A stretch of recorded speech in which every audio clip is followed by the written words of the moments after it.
All right. So this is episode number 38 of the story thus far. Sorry there was such a huge lapse from episode to episode.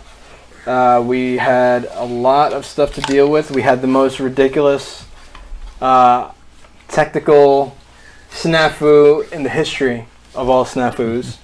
But we are back here now, so we are just going to go through Instagram and email and Twitter.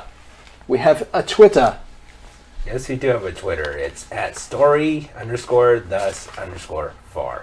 Nice. And our email? storythusfar@yahoo.com.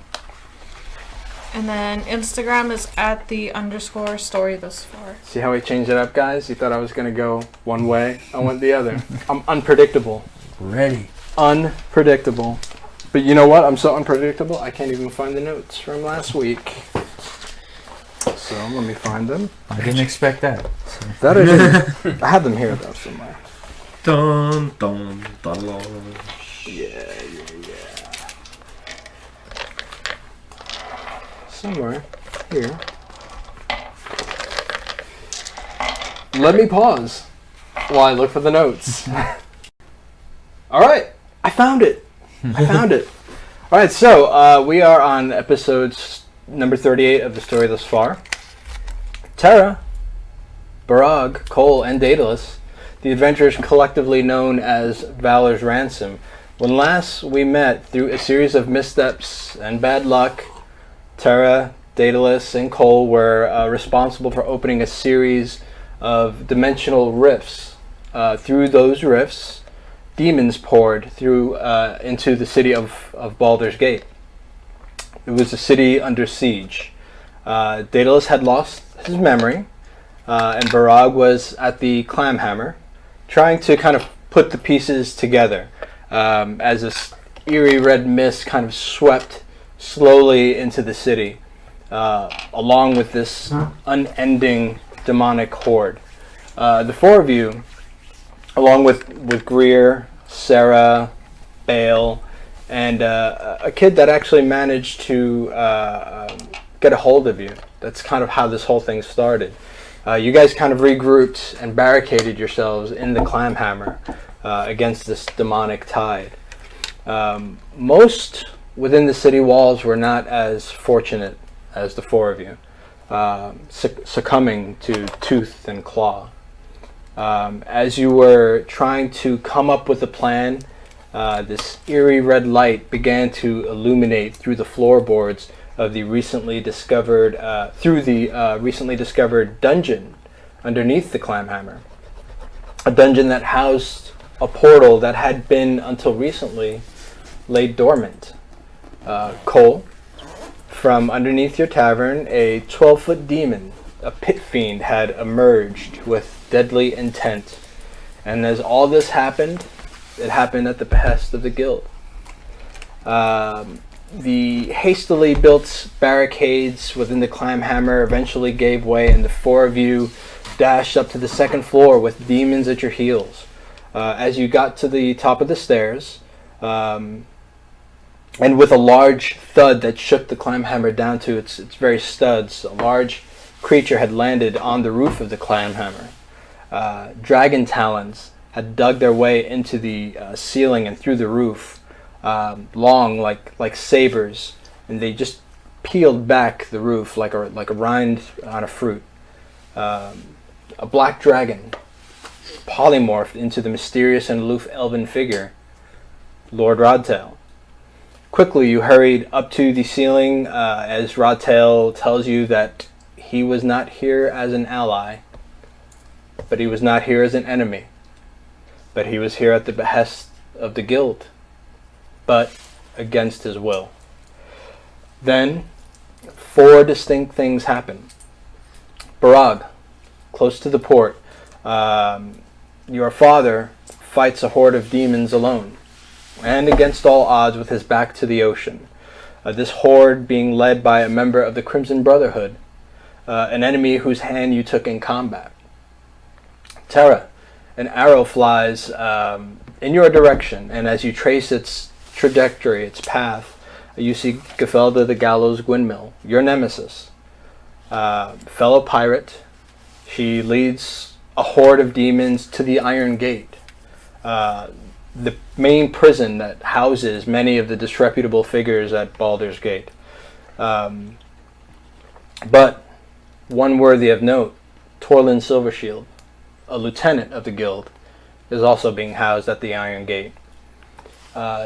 Daedalus, a huge arcane explosion in the Merchant Quarter, catches your attention, and although it is unusual, what you find most worrisome is that it actually came from Lady Danae's manor.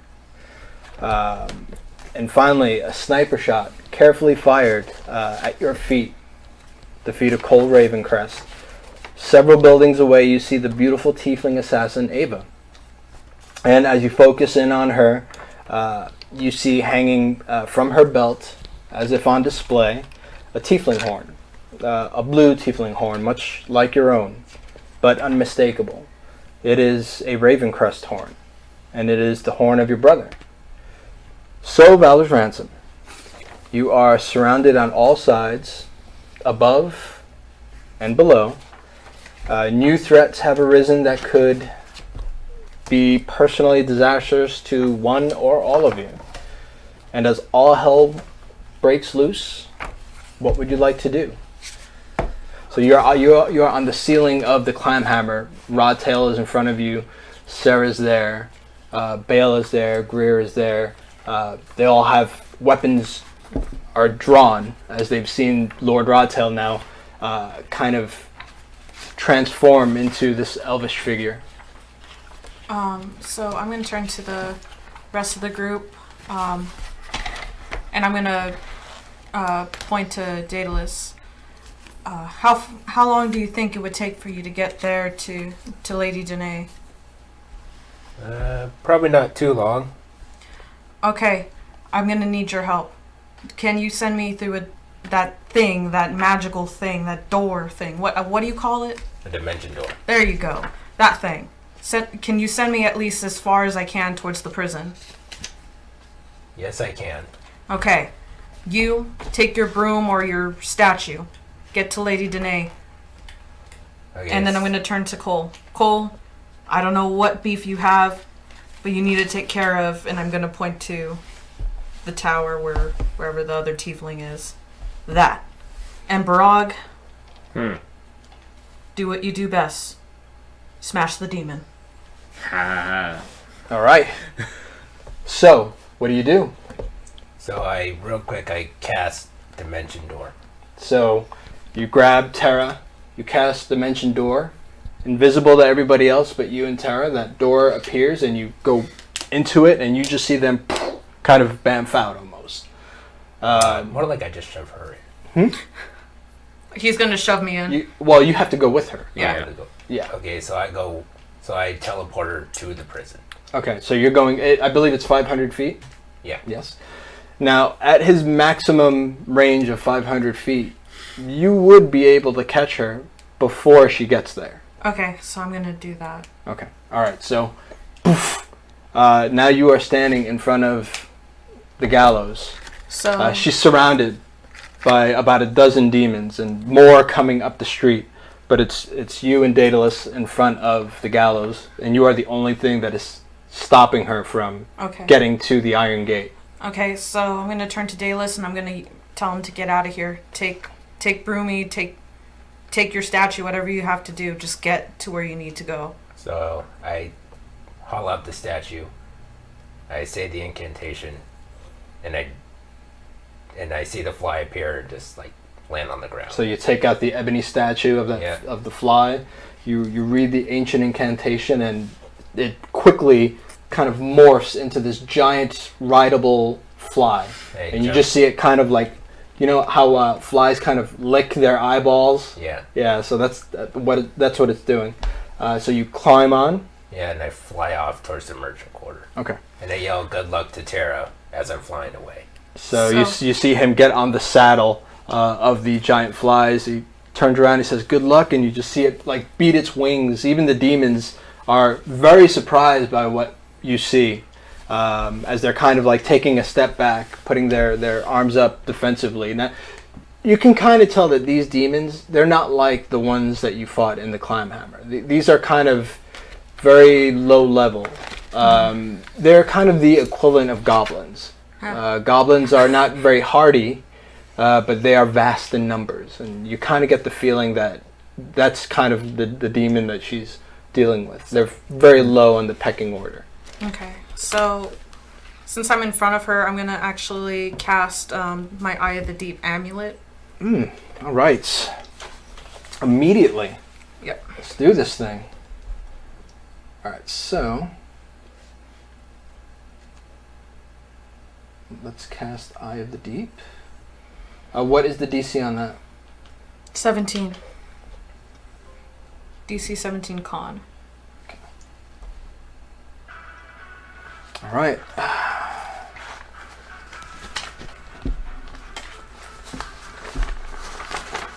I have her stats here.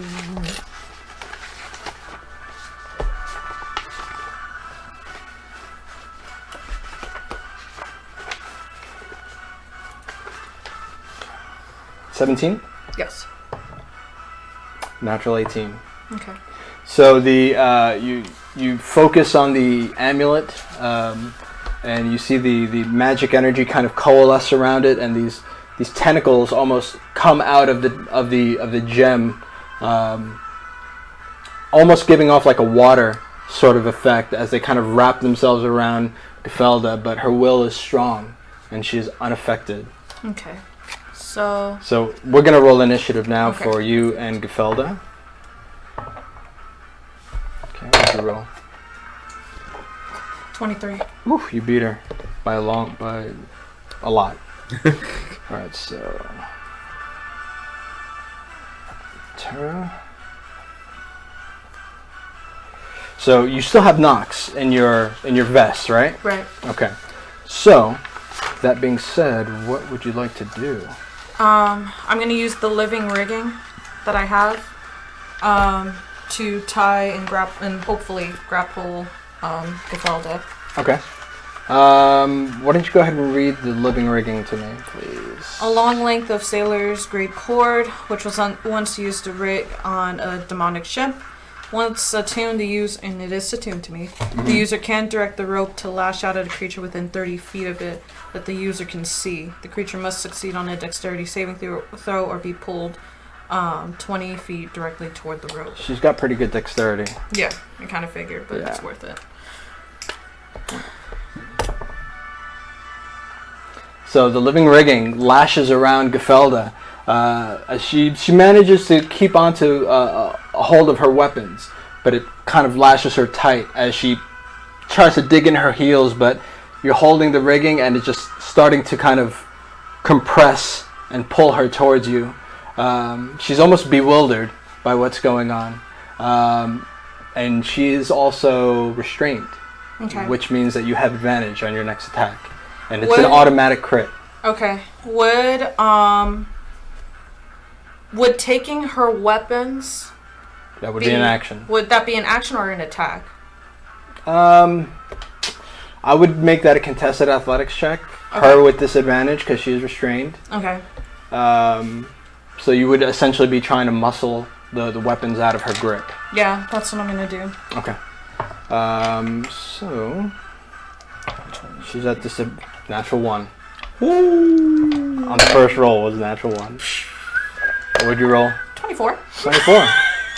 Easily enough, you take both her weapons from her. You take her dagger and you take her sword, her cutlass.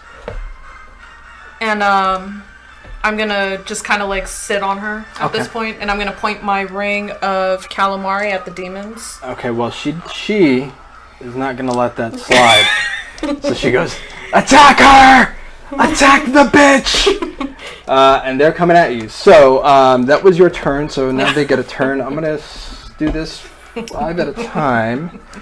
They've got really low health though, so the first attack is gonna be as these little demons start to flutter around you. A miss. That might hit. 17. That's your armor class 17? Okay. 16. That just misses. That hits. One hit. So one hit. No, hold on.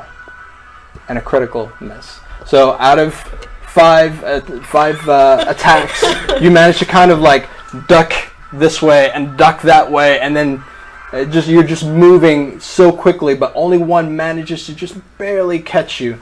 Let me go ahead and do some damage here. And you take 4 points of slashing damage. And I will half that to 2. 2 points. All right. So you manage to mitigate that with your movements so that you don't take as much damage. It is your turn, though, and you know that she gets an athletics check to try to break out. Mm-hmm. What's the DC on that again? For the rope? 15, right? I thought. It doesn't say. I think it's 15. It's not that high. Yeah. Yeah, it's 15. So... Please roll 1. I rolled 1-1 already. Nothing is off the table. Natural 20. Oh. Alright, so she does manage to get out of the rope. So I will say she is... I'm wondering if she'll run. No, you know what? Oh, she's unarmed. She is unarmed. She's going to take her action to disengage, and she's going to head to the prison as she screams to the demons, "Kill her! Rip her to shreds!" And so she takes off.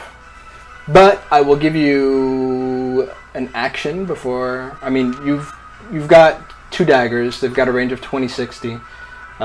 So you've got 1 round that you can attack her with your daggers. That's what I'm going to do.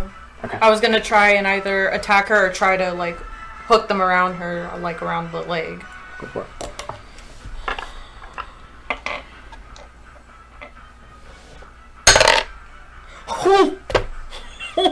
What'd you roll? That 20. Oh my god. Alright. As she goes to take off for the prison, quickly you take your dagger and you throw it, and it goes right through her calf muscle. The chain is taut tight. As you kind of like, "You're not going anywhere, bitch." And the demons attack. So go ahead and roll damage first. Let's do that. Oh lord. And it's Now you don't get sneak attack damage. Yeah, but it is a crit, right? Because she's not restrained. Well, because it was a 20. Oh, it's a 20. Yes, that's right. That's right. So double all the rolled dice. So double the amount of rolled dice that you would roll. That was nice. That was kind of clutch. And okay, D6. So it was with my Frostbrand. As much as I want to use my Agrabah, I'm not going to cheat. And then I should have asked you which dagger you used. Yeah, before the I attack. always use my Frostbrand first, Okay. just out of habit. So I'm not going to be that person and be like, "Oh, I totally used the other one," when I know I didn't. All right. And then no sneak attack, correct? Yeah. That sneak attack would have been pretty huge. Oh my god, can you imagine? Yeah. 10, 16, 17, 18, 19, 20, plus... No, what is it? 20, 25. Wow. You know what it saves Alright. it with? It's that D6 cold damage, and then that +2 attack and +2 damage. Nice. And you added your dex mod to that Yes. damage? Okay. That's Alright, what so the dex mod. yeah, so the Frostbrand dagger is deep in her calf. You could see it kind of freeze the wound, and she's stuck on that chain. It doesn't look like she's going anywhere. However, these demons are attacking. So, is that going to end your turn? Are you going to take any movement? Are you going to... I am actually going to run towards, like, with the chain. Okay. And, like, wrap it around her. Okay. But I'm going to stay, like, right next to her. But you are within melee range of 5 demons. They will take attacks of opportunity. I'm actually going to use my disengage because I have As that a extra bonus. action as my As a bonus bonus? action. Look at you. playing D&D. All right, so you use your bonus action as a rogue, and you take the disengage. Yes, sir. And all I'm right, gonna stand literally right next to her, but I'm gonna have her like in front of me, kind of like as a shield. Okay. So this turn, they get no attack. So now it would be your turn. So you want to restrain her? Is that what you're doing? Yes. Okay. What did you do with her weapons? When you I put them on my person, so just kind of like hooked them. Just on your belt. Yeah. Okay. All right. Because I have my daggers in my hand. That's acceptable. Yeah. All right. So go ahead and I'm gonna say, why don't you go ahead and roll a grapple on this? This is gonna be an athletics, but because you're using chains, I'm gonna say it's with advantage. Because she's already kind of restrained. You're just okay. All right. So go ahead and roll an athletics with advantage. Nat 20. What fucking chicken did you kill before you got here? Oh my gosh. I believe you. Look at it. I believe you. I fucking believe you. I can't believe it, but I fucking believe you. So yeah. You definitely have her restrained. She's essentially a gallows burrito as she is wrapped up in this chain from your Frostbrand dagger. And we'll get back to you in a second. Holy moly. Yeah, nice shit.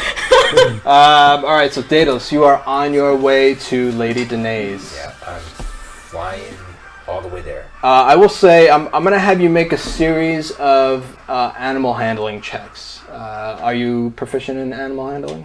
I don't think anybody in this group is. Except for me. Except for you, yeah. So it's going to be your wisdom mod plus your roll. Okay. So why don't you go ahead and make a total of 4 animal handling checks. Okay. So as you are flying, you are being pursued by flying demons. You are having to cross the climb hammer. You see Rodtail, you see Kohl, and you see Barag. Barag is looking off toward the port as you fly back overhead. A swarm of demons come flying after you. So, animal handling check. 18 plus 3. Woo! 21. Yep. So, you see demons coming actually right to you. They're ahead of you and they're kind of doubling back. And you kind of almost pull a Millennium Falcon as you kind of go to the side with the fly, and you fly like right in the middle of them and come right back out. So your second animal handling check. 16. Oh. 16. Plus All right. 3. Plus 3. So 19 total. Yeah. All right. So as they continue to chase you, you take the fly and you go straight up and do a bit of a twist, and you kind of hunker low. You're really close to the fly. You can feel almost the adrenaline between you and the fly. It's almost like you're connected. As it continues to lose, you're just outpacing these demons, but you're getting close now. You're just at the border of the merchant quarter now.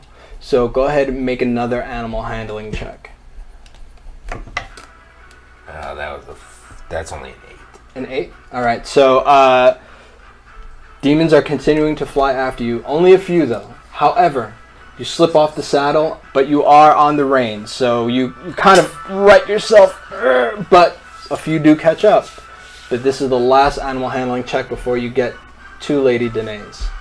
Okay.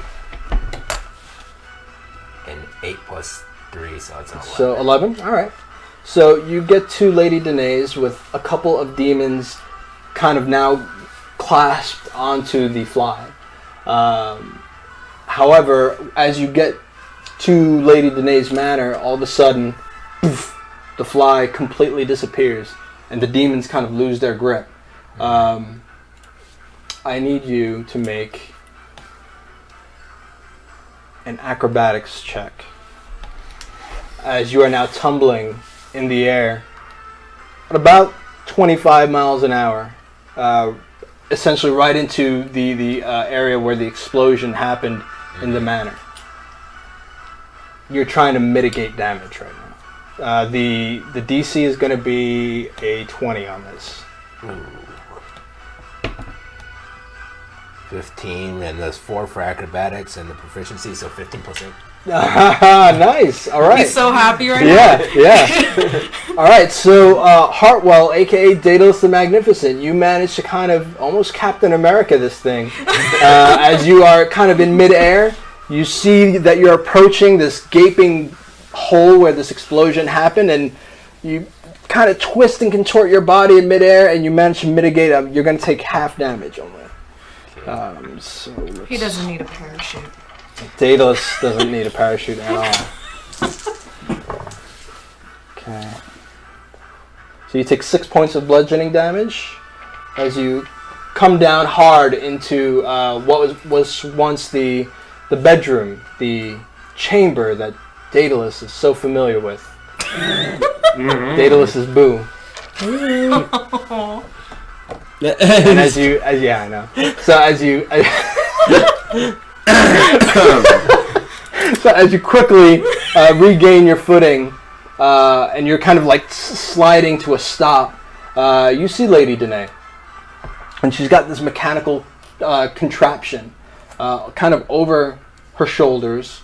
It almost looks like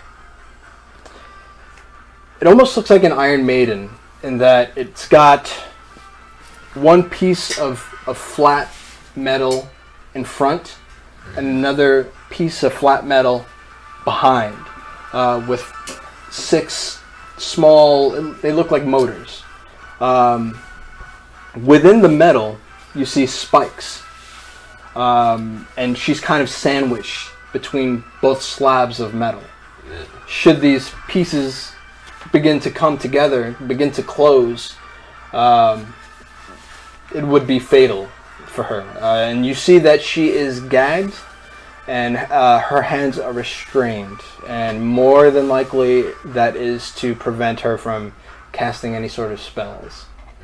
And as you kind of begin to right yourself, you don't feel that magical connection that you once had. Not even your crossbow, nothing that you're attuned to. You don't feel that active attunement in place anymore. So I just try and quick cast a prestidigitation just to test. Nothing happens. It's like, okay, what's wrong? Now, Lady Danae looks visibly upset. She's distraught. She's been crying. Makeup is kind of smeared over her face. And you see tethered to this mechanical contraption that she has strapped to her body on a chain, you see a man sitting down at a table.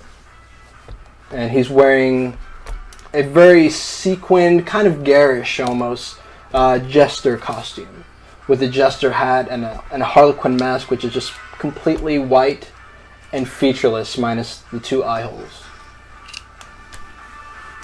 So, since I have no magic whatsoever, I draw my dagger and I point it at him. I was like, who are you and why do you have her in that thing? Take a seat, please. Don't be rude. So I find the nearest chair. So there's one sitting at the table where he's got like a very lavish sort of tea set up. There's little biscuits. There's expensive china, and he kind of pours you a cup of tea. He pours himself a cup of tea. Daedalus Hartwell, so good to see you. See you? Don't you mean meet you? Because I don't think I've seen you before. I would remember a jester costume. Yes, but you're so well known throughout the lands. You are the entertainer, Daedalus Hartwell, aka Hartwell the Magnificent. I, too, am an entertainer. Not as accomplished as you, of course. However, I'm here to make people laugh until they die. Hopefully that won't be the case here today. Hopefully you're smarter than that, yes? Hopefully I am, and I just kind of grip my dagger even more. Okay. I still have it in my hand, just in case. Okay. He doesn't look too worried about the dagger. Like, he knows you have it, but he doesn't... He seems rather pleasant, which is weird. So he says, it has been a long time since I've seen you. Of course, you're very popular. People all over the Faerun have seen you. And your act. But it's all an act at the end of the day, I suppose. I mean, you are not who you say you are, not really. As I am not who I say I am, not really. Would you not agree? Depends. Who are you? Take off the mask. Why don't I tell you a story first? Tell you a story about a little boy. Would you like that? Okay. It's entertaining, although not quite as entertaining as you, but it is entertaining. This little boy lived in poverty with his mother, his father, and father was a mean drunk, and he drank quite a bit. Unfortunately, the little boy was the target for many of much of his abuse, until mother intervened, of course. And this happened for most of his life. That is, of course, until mother died. She passed away by her own hand. It was terribly tragic, especially for the little boy who no longer had a shield. And so he suffered his father's presence, his abuse, his drinking, until father was no longer around. He was found with his throat slit in an alley behind some sort of whorehouse. It's good for the boy. He got out, saw the world, and then he got lost. He found a place called the Feywild. I'm sure you heard of it, yes? Yes, I have. Yes. He met somebody there. A beautiful elven woman. Rainbow-colored hair. And this elven woman was something of an important figure in the Feywild. She was a unicorn who was an elf, or an elf who was a unicorn. I don't quite know. A unicorn uniform. Do you get it? Yes, I get it. So he pulls the chain a little taut. Do you get it? Yes, I get it. Just don't pull on the chain anymore. Am I funny? Yes, you're funny. I don't hear you laughing at my joke, Daedalus. Ha ha ha ha ha. I appreciate it from one comedic professional to another. Thank you. Anyway, I met her in the Feywild, and she began to teach me things. She saw something deep within. And suddenly, the universe was open to me, like it had never been before. It is like coming out of the birth canal once more, being reborn. It was glorious. However, she would eventually cut me off from these gifts. As extensive as my training was, she cut me off. She abandoned me, like my mother. And so, I began to drink. Can you imagine knowing all there is to know, and then, just like that, having it all taken away? So I began to drink like my father, and spent many times in many taverns, many hours. I became a lot like him. They say it's a sickness that runs in my family.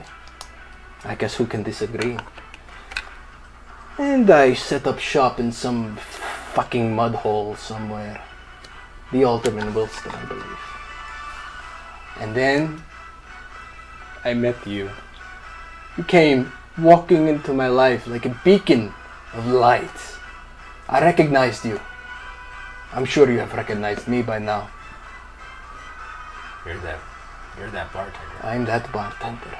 I'm The one that Kusur. should have been cuffed when we had the chance. When you had the chance. You see, I was innocent back then.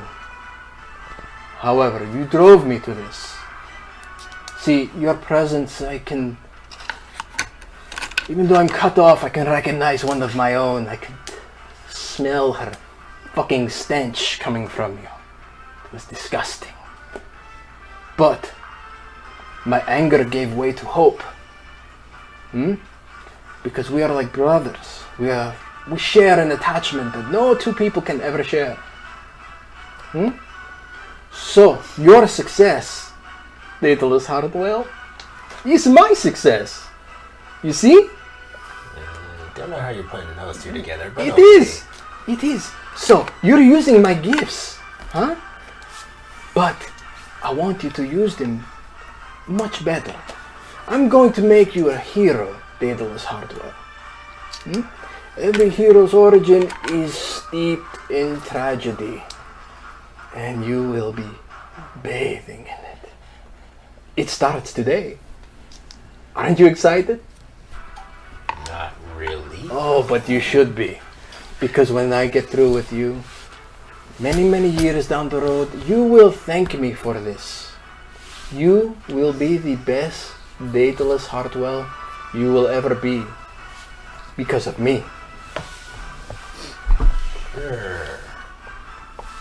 So he takes off his mask, puts it gently on the table.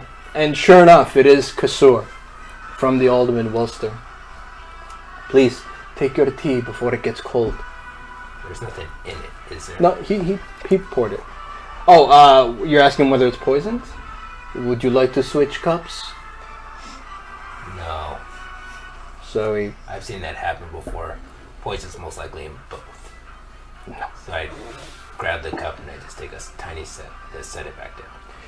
Daedalus Hartwell, I've been accused of many things. Being a sociopath, yes, maybe. Being a murderer, assuredly, yes. A thief, that's true. But I'm no liar. I would never lie to you, Daedalus Hartwell. Not to you. You are too special to me. Okay. So, the guild started reforming here in Baldur's Gate. Specifically for Valor's Ransom's head. I caught wind of it, as most bartenders do. They hear things, I went to seek them out. And they were very interested in my past and my connection to you and your stupid friends.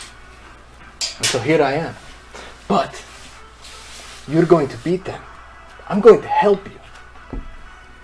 What do you think about that? How are you gonna help me? You see, I'm going to beat you within an inch of her life, of your life. And then I'm going to take Danae's life. You will be hardened by this. You will want revenge against the guild. You will kill the guild master. And you will be all the more powerful for it. We will win! Aren't you excited? I know I am. So he takes out this yo-yo. And he starts just playing with this yo-yo. Then tell me we're gonna bring toys. Oh, toys! Daedalus Harutol, you must know your history. Yo-yos have been used as weapons for many, many years. As this one will be, I assure you. And we'll get back to you. Barag! Aye. So, you are standing on the roof of the climb hammer. You're looking at Kohl, you're looking at Rodtail. I forgot his name. Lord Rodtail. Aye. And you see your father off in the distance fighting demons, and it's just you and Kohl there. What do you do? So I looked to Kohl, and did I just see these two dip? Yes, you saw Daedalus disappear, Mm. and then literally within 5 seconds, you see him fly right over your heads to the merchant quarter. Okay. So I just looked to Kohl. Well, this is a little awkward, but and I point towards my Daedalus. I'm like, I got some business to attend to, mate. So I'll be seeing you. Do what you need to do. I just reach out my hand to Kohl and best of luck. Shake his hand. I'm out, and I just turn around, draw sword, and start heading towards where my dad is. All right. So I need you to make now. It's a 2-story building. Mm-hmm. You can most assuredly survive a jump down to the ground floor, but if you want, you can take. Obviously, you can't go back in. There's demons. Yeah. So you can either make an athletics check to climb down, or if you want to make an acrobatics check to mitigate some of the damage. I will do. Up to you. Straight. Athletics. Athletics? Yeah, okay, I'll so do go ahead and make an athletics. athletics. It's relatively easy. It's going to be 16. Oh, okay. 12, 13, 14, 15, 19. 19? All Yeah. right. So easily enough, you're able to kind of use your muscle and just climb down the face of the climb hammer till you get to the ground level. So this is going to be a series of 4 checks to Okay. get to where your father is. All right. You're not far. You just have a lot of stuff between you and him. Yeah. So that being the case, I'm going to let you pick the 4 skill checks to get from point A to point B. You can tell me what skill checks that you want to use, and I will Alright. tell you the difficulty. Okay. So, obviously, also skill checks. All right. So, athletics. So the first one's going to be athletics? Yeah. Okay, now keep in mind that these skill checks, and I should tell you this, these skill checks, you can't repeat them. Mm-hmm. And as you get closer, the difficulty is going to be up by 1. So Okay. you may want to hold. I know athletics is probably My best. your best one, so you may want to use that last. Okay, so then I will definitely save that then. I will do. I use intimidation Okay, go for it. first. Go for it.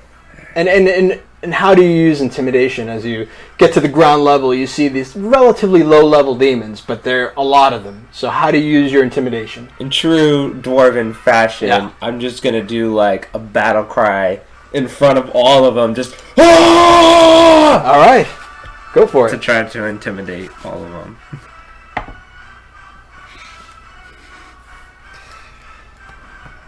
So 15 is the first number. It's 15. I'm gonna use my last inspiration. Alright. I rolled a 3. Okay. Let's get rid All right. of that. So go ahead and use your inspiration. You can go ahead and roll. Yes. I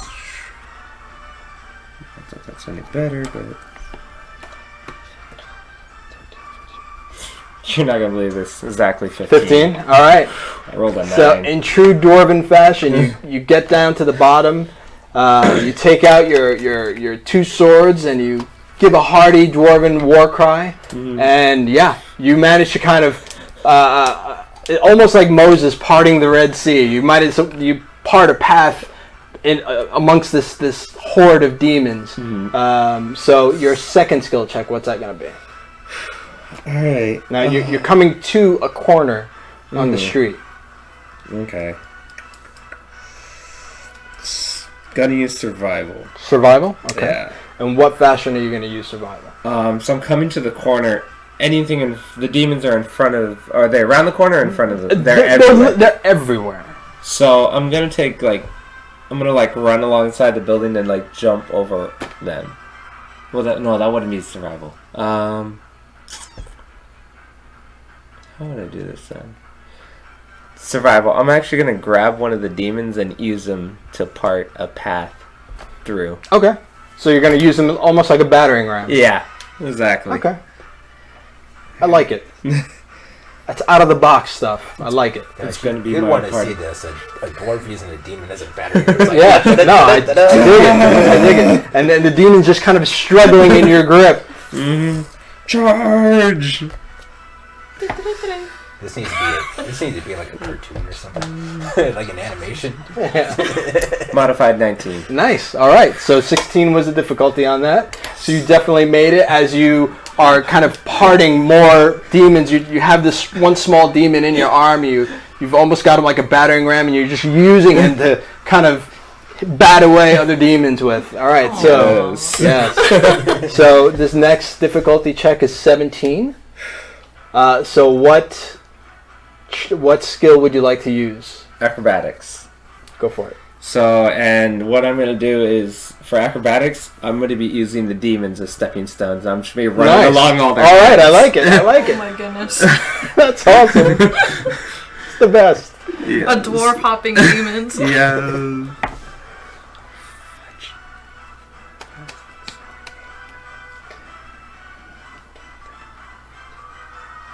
Exactly 17. 17. Oh my God. Oh Because my of the God. modified. Nice, if nice. I didn't have efficiency in this, I would be toast. But Nice. I rolled a 4. Can you believe that? I like it. I like it. All right, so quickly, you almost kind of parkour onto the shoulder of one demon, and then right on their heads, you start kind of almost like a frog on lily pads, you know, and you see their claws trying to stop you as they're kind of flailing about. But you managed to make it, and now you see you're pretty close. Mhm. But now you've got the thickest concentration of demons. Okay. And you do see that member, the leader of the Crimson Brotherhood. And as you... Well, you'll have to get closer to see this. Yeah. Yeah. Okay. Alright. Choose wisely now. Alright, I'm going to use you. Come on. So, it's going to be strength. It's going to be strength. Difficulty is 18. Okay. So is it going to be athletics? Yes, it's going to be my Athletics? All right, so my go athletics. ahead and roll your athletics. And how... How would you like to use your athletics to close the distance and get side by side with Imbaris Iron Hammer? Essentially, and I just wanted to make clarification. I did have shield and sword. Okay. Yeah, so I Okay, wanted gotcha. to roll out with that. I forgot to say that. No worries. So I'm rolling out shield and sword. I never know when you're doing dual wield or shield and sword. so you Yeah, gotta it's tell like me. yeah. So for this, from the sequence from the previous one, and this is all sword and shield. So Okay, gotcha. essentially, I'm going to put my shield in front of me and just start kind of like bowling. I'm just gonna start bowling all of these demons out of my way with my Sure. shield the whole way. All right, through. 18 is the magic number. Let me open this up a little bit more. All the way.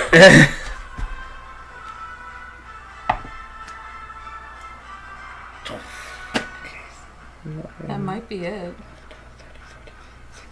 18 exactly. Oh my Again. God! No. How close kid can you it not. get? All right. Skin in my teeth, man, with these last three. Proficiency, man. So you put your shield in front of you, and like a locomotive, you just start mowing down these demons, hitting with a shield. You can actually feel them bong hitting the shield as you go right through, meeting almost no resistance. Yes. Going into that dwarven reserve, that hardy dwarven reserve, you cut a path right through them, and you finally get next to your father, in front of. I made the name, and I always have a hard time with it. The Tasu. The Tasu is the name. The Tasu. Now stands in front of you. You're just drenched in sweat from making it two streets away.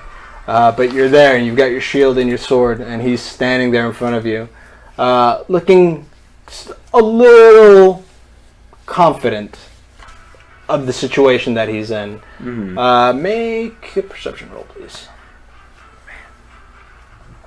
These dice better serve me better than what they've been. Oh, well, a natural 18. Oh, easily enough. Easily enough. You made it. So the first time that you saw the Tasu, you took his hand at Baldur's Gate. It was when he and the Crimson Brotherhood were hired to steal the riches of Valor's Ransom. When you first arrived to the city, you had met him outside the gates. he was dragging you behind the cart, and you managed to stop them. It was a bloody battle. It was a bloody fight, and you took his hand, and you spared his life. Mm-hmm. But in place of what you took, he has now replaced it with a golden hand, kind of cast in the shape of it, almost like a chop.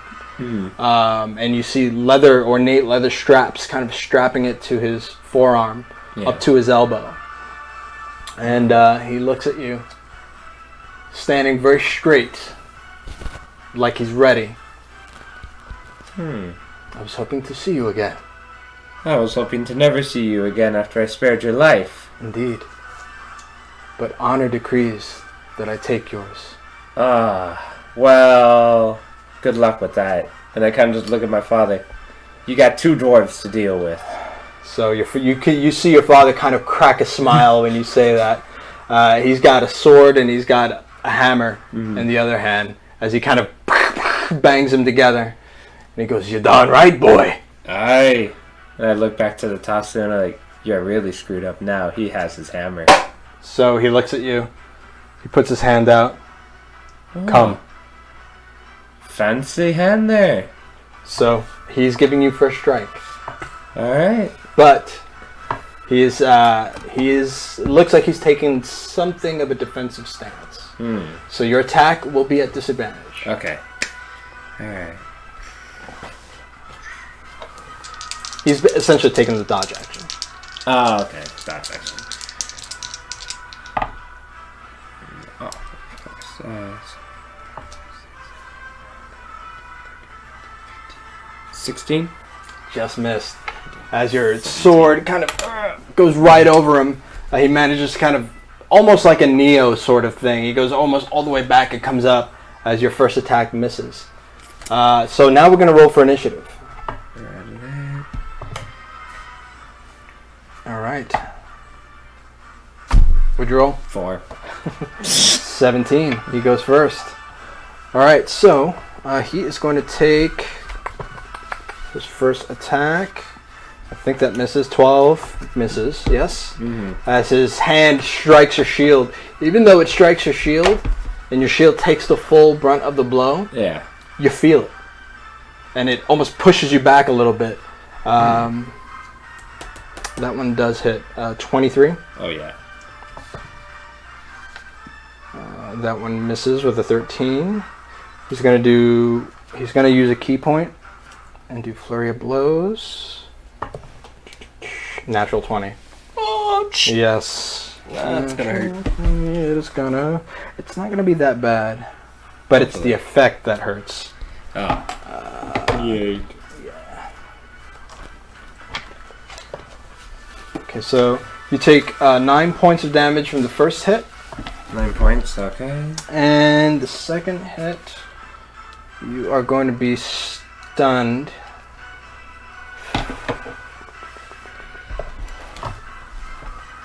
Ooh, 11, 13. So you take 16 points of damage from the second hit, and I believe you get to do a save against the stun, but let me just double check. Roger that. Okay, so...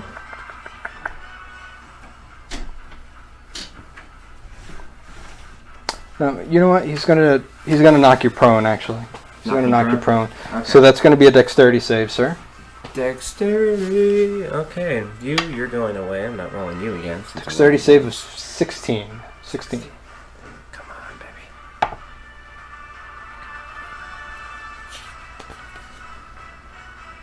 16. 16 on the nose. Yeah. Holy moly! All right, so you almost with the last strike, he puts his leg behind your leg, and he kind of chops you right in the shoulder and tries to force you down to the ground, but you manage to plant your other foot and prevent it from happening.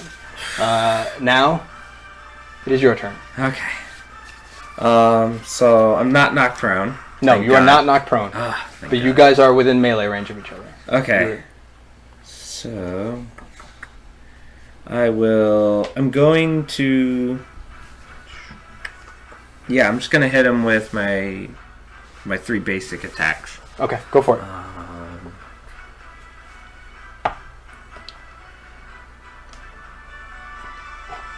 18. 18 does hit. Perfect. I'm gonna roll for the other 2 attacks. Go for it. Right now. Yeah. Oh yeah. 9.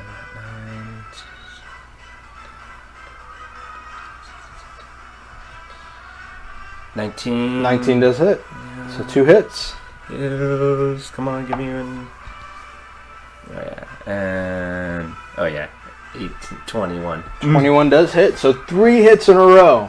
Holy cow. So go ahead and roll damage for all 3. Don't forget to add your strength mod. Yes. Leave from the character. My 1. You're using your luck blade? No, I have my 9 life stealer. I put my luck blade away. Gotcha. Yeah, so because I get +2 damage with my 9 lives, so Yeah, I makes have sense. to keep that out. It's D8, right, for attack, or is it for swords? It's D6 actually.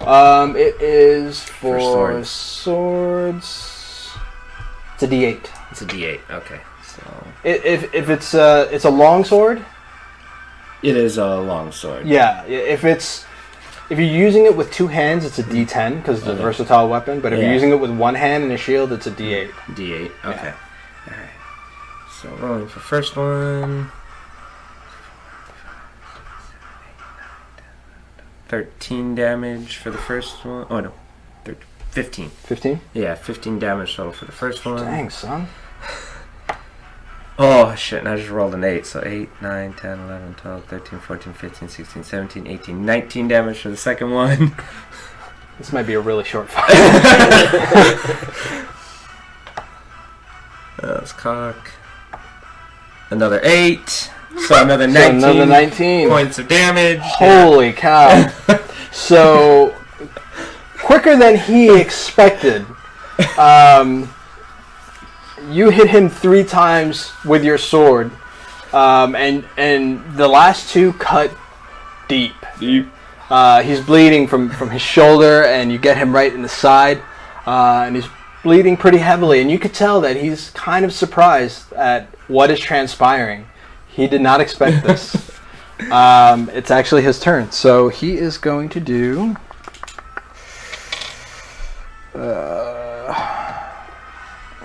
He is going to hit you. That's a hit. That is 15. No, Miss. that's a miss. Yeah. Oh, that's definitely a hit. And that is another 15. That's a miss. So he used the second key point for 4 attacks. Okay. He hit you with flurry of blows. No, he did not hit you with the flurry of blows. So he just does 2 normal. Thank God he missed the flurry of blows. Yeah, totally. So 9 points of magic damage. Alright. And 9 points of magic damage. Perfect. Rolled same twice. Still at 88 health. Alright, so your turn, Barag. Alright. So I should have probably looked this up before, but I do have. What is that page? 282. I wrote all the pages down for my spells, so I could just go right to it real quick.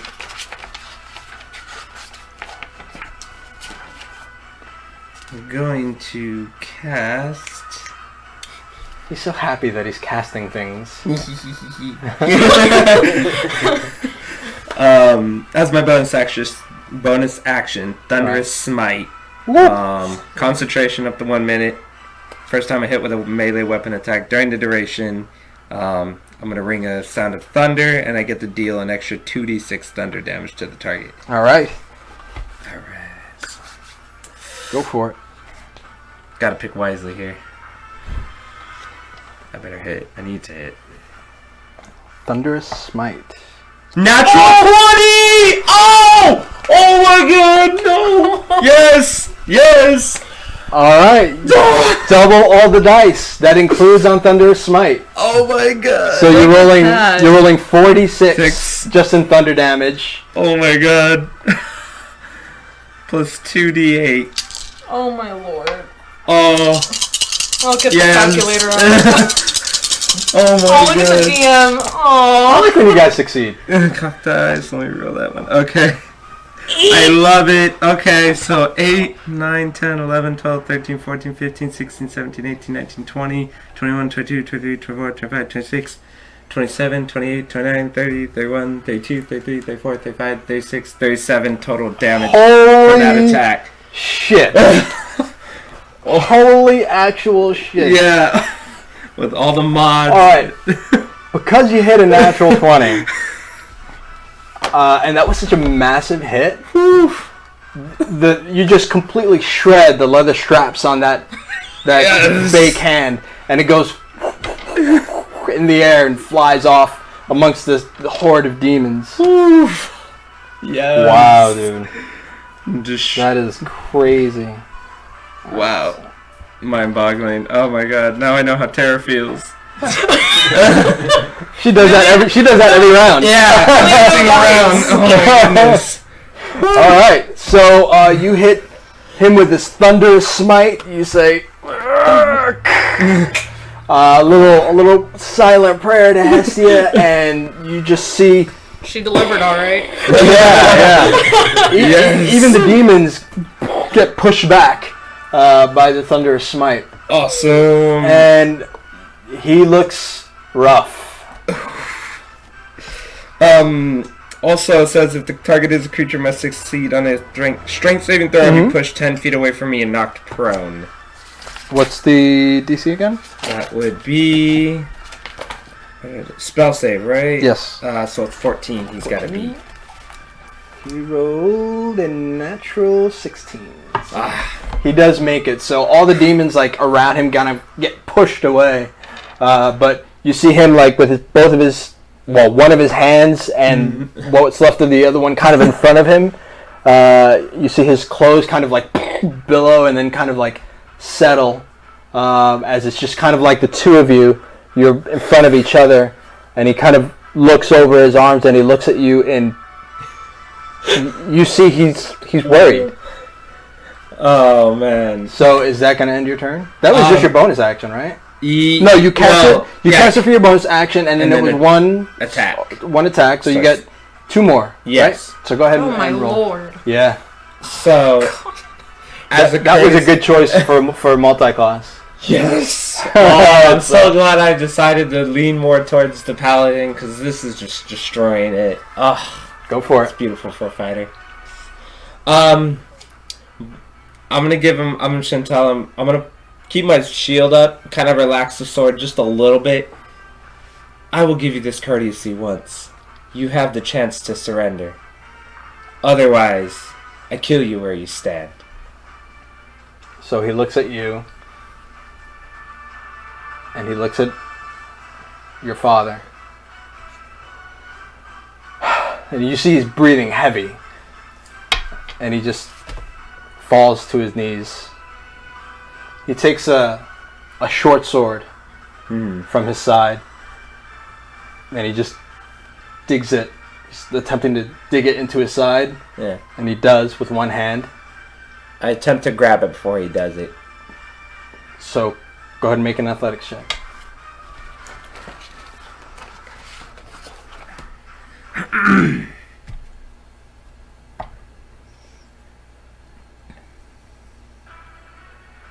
$16. Okay, let's make this contested. So I will say he beat you, but I will say he lets you grab it, Ah. and he has his hand still on it, and you have your hand on his hand essentially. Okay. And he looks at you, and he says, "You have defeated me twice. Hi. Honor demands I do this. It is the only way to regain my honor. As a warrior, you understand." Indeed I do. And I just look at him and tell me what the guild wanted my father for. I just wanted you. And I'll just release my grip and let him plunge the dagger into himself. So he plunges it into his side, and he looks at you. Fight well, warrior. Aye, fight well you have, my friend, and I will continue to fight well. And he essentially eviscerates himself as he brings the short sword across his abdomen. All his guts fall out of his insides as he just hits the floor. Kohl. Yes. That was some shit, man. Holy shit. Ding. Oh, all right. So Kohl. Deep. How tall is the tower that they were shooting from? She's on the roof of a building. There is a What's the tower building? to her right. Okay, so she's not on the She's tower. not in the tower. Okay. How tall is the building? The building is about the same height as the climb hammer. It's a 2-story building. Okay. So, and she's roughly how far away? She is across the street and 2 buildings.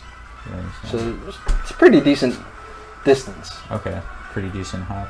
Okay, I approach Rodtail. Okay. Now, Rodtail, I know we're not exactly friends, but could use your help. we are not. We are business associates. Yes, but it seems to me that we have some shared interests here. I cannot get involved.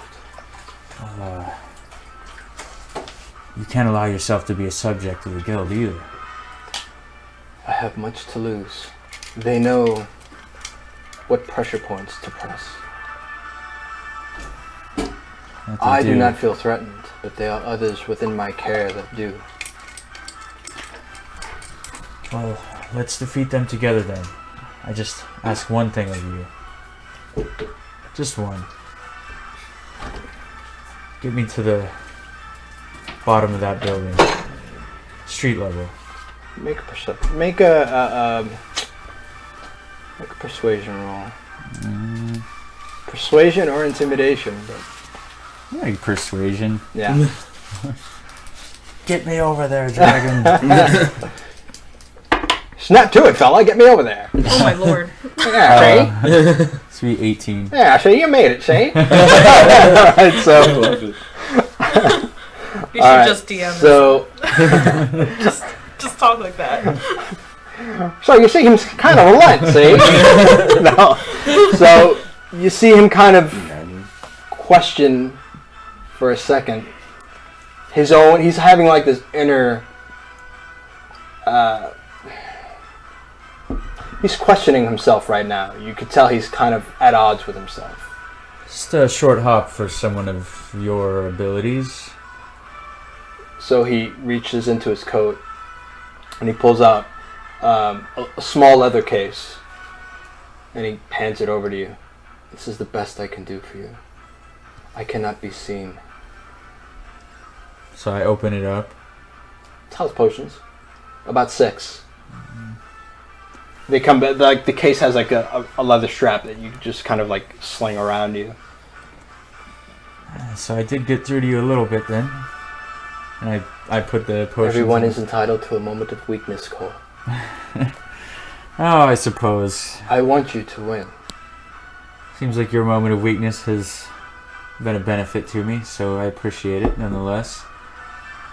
I slip the potions in my bag, and then I approach the edge of the roof that I'm on. Mm-hmm. And now, does my grappling hook, would it do any damage in and of itself?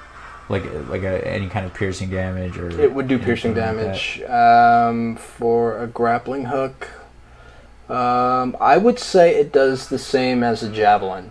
that? Okay. 1d6 piercing. 1d6. Okay. Part of the reason I'm asking is because I'm going to take aim Mm-hmm. with the pistol that has a grappling hook attachment. Okay. The And- one that Twinge Tinkertop managed to fashion for you? Yes, and I'm going to shoot the grappling hook at Ava with a sniper shot. So it would be -5 to the attack roll plus 10 to damage if it Okay. hits. But before I do that, I would like to... Actually, yeah, I'll do that first. I'm going to take that shot, and then I'm going to attempt to pull her off of the roof. You got to catch her first. You Right. got to hit her first. Right. All right. Right. So. If I catch her, I'm just going to pull on it as hard as I can. So it'll be a contested athletics check. So what I'd like to do, though, is I'd like to make that shot. Okay. And if I catch her, I'd like to... Can I make a shot with my other pistol? Like, shoot, pull. I would say shoot, and then pull would be the next. Would be the last... It would be the next, the next round. Yeah, the next round. No, because it's not an attack. It's just it would be a contested check, skill check. So yeah, Cool. yeah, I'll give it to you. Yeah. Okay, cool. So yeah, that's what I'll do. I'm gonna do sniper shot. Sniper shot. Mm-hmm. Pull. Okay. So both of the shots are gonna be sniper shots. Okay. Okay. If you roll a 20, I'm gonna fucking scream. Yes, Right now. please. Let's see. You guys have been rolling 20s on me like nuts. This is the grappling hook. So it's gonna be all said and done. It's gonna be a plus 7. -5 to the roll, Right. and then whatever you would normally So add there. it comes out to plus 7, Okay, basically, alright. to the roll. Oh. So, 18. 18 does hit. Okay. So I will take that. So, even though I haven't necessarily successfully pulled her yet, can I roll the damage for the grappling hook? Yeah, absolutely. Okay. So, D6. Yes. Javelin. Hold on. Yeah, that's a D6. Okay. So, plus the 10 would Oh, be there's my pencil. 12. 12 damage. All right. I'm going to take the shot with the other pistol. Okay. 27. Oh. He says that with such a straight face. Or no, I'm sorry. That's actually going to be. It was. It's over 20. It's a hit. It's over 20. We'll say it. 22. Yeah. So. Yeah. Okay. So. Okay. You So. want to roll damage on that? Yeah. So that's going to be the D8 plus. So that's going to be 16 damage. Okay. Ooh. Wow. And then I'm gonna just pull as hard as I can on the. So this is going to be a grappling hook contested athletics check. Go ahead and roll your check, please. 17. 10. All right. So you pull as hard as you can, and she does fall from the building. Let me do some. Yeah. And everything on the way You down. see her her sniper rifle kind of like tumble in the air as she loses its grip. 10, 19, 23 points of damage. Ouch. As she hits the ground hard. Wow. Something's broken. For sure. For sure something's broken. Ouch. She needs life alert. She needs something. They're falling and I can't get Ouch. She says it in abyssal. Alright, so you pull her and you lose sight of her beneath the roof line. Essentially, she falls below where you can see her. Okay. So I'm gonna. Does it look like on the outside of the building that I'm on that there's a relatively safe way of scaling the building down to the? I mean, you could do what Barag did and take a round to climb down within athletics. You can try and flip down and mitigate some of that damage. I will say, let's do percentile. I will say that. Okay. Say 60% chance. So 60. Okay. I will say there are absolutely trees on the way down that you can kind of jump from tree to tree Okay. down to the sidewalk, kind of like pressed up against the building. Not huge trees, more like saplings, but larger saplings, hardy, that you can definitely use to get down. So I will say that that brings down the difficulty of an acrobatics if you'd like to, or your athletics if you want to just climb them. Okay. So it will essentially go from 18 to 16. I can do acrobatics on it? Yeah. Either Okay. Yeah, I'm going to attempt to scale those down. Kind of daredevil it. Yeah. Okay, go for it. Okay. 16, you said? 16 is the DC. Alright.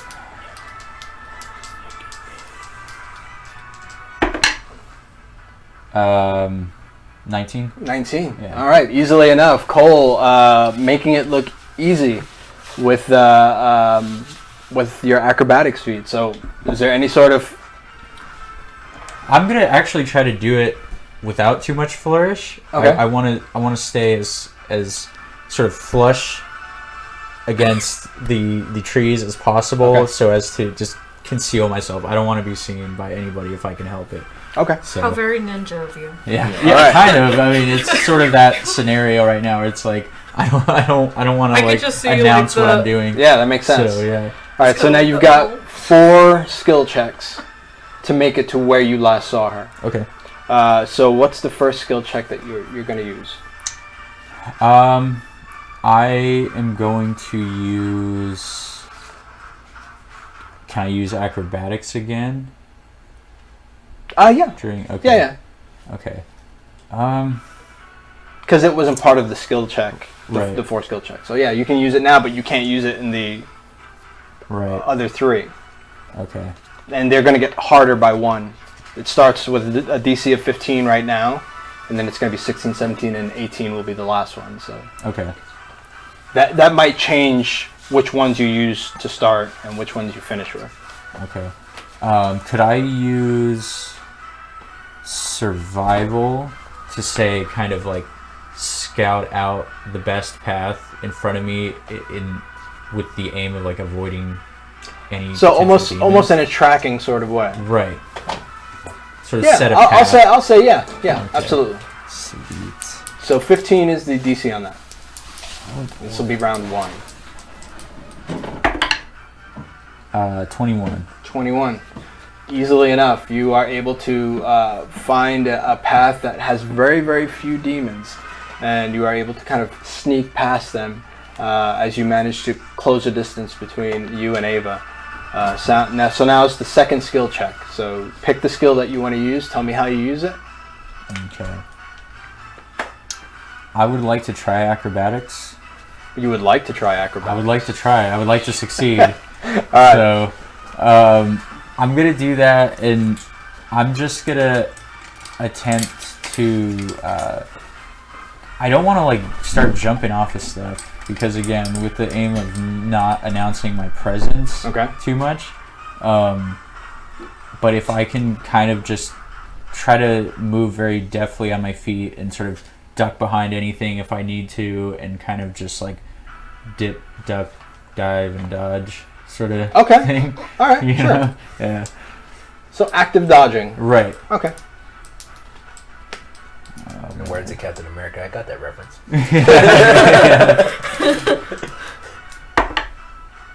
Jeez Louise, man. So it's like 26. 26. Yeah. I think that makes it. Okay. All right. I need you to make a perception roll right now.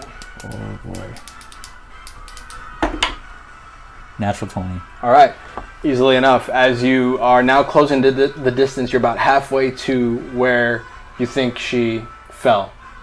And you see her now kind of climbing the top of that building that she was at, where you pulled her off of. Okay. There's a blood smear on the wall that she climbed up. But you see her kind of snapping together a leather harness around her body. She picks up her sniper rifle, and you hear a whistle, loud. And as you're kind of wondering what the heck is going on, you see that very large pit demon that was in the clam hammer in the air. And it looks like he's going in her direction. So, make the third skill check. Okay. I'm gonna make this. So the pit demon is he gonna coming. be crossing my path? You don't know. Can I? It's flying out of the hole of the clam hammer now. You see Rodtail just with his hands behind his back, just kind of look at it take off. But it looks like it's going like in a circular pattern. It's almost going towards where Barag is by the ocean, and it looks like it's coming around. Okay. Could I use stealth Absolutely. to try to? Yeah, I want to it's a try skill. to avoid notice by anybody, Yeah. but specifically that pit fiend. That makes sense to me. So, oh man. I'm gonna turn in an inspiration for that one. Okay. Not feeling good about that.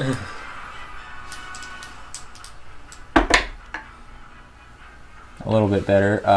12. 17 was the difficulty on Ugh. skill check number 3. Ugh. So as you are trying to sneak by, you accidentally hit an ash can that like a little spittoon that's just outside of one of the local taverns, and you hit it over, and a bunch of small demons now spin around. They see you, and they start clacking their claws against each other as they start to approach you.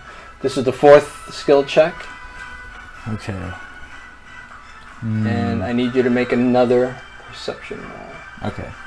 So I do perception first.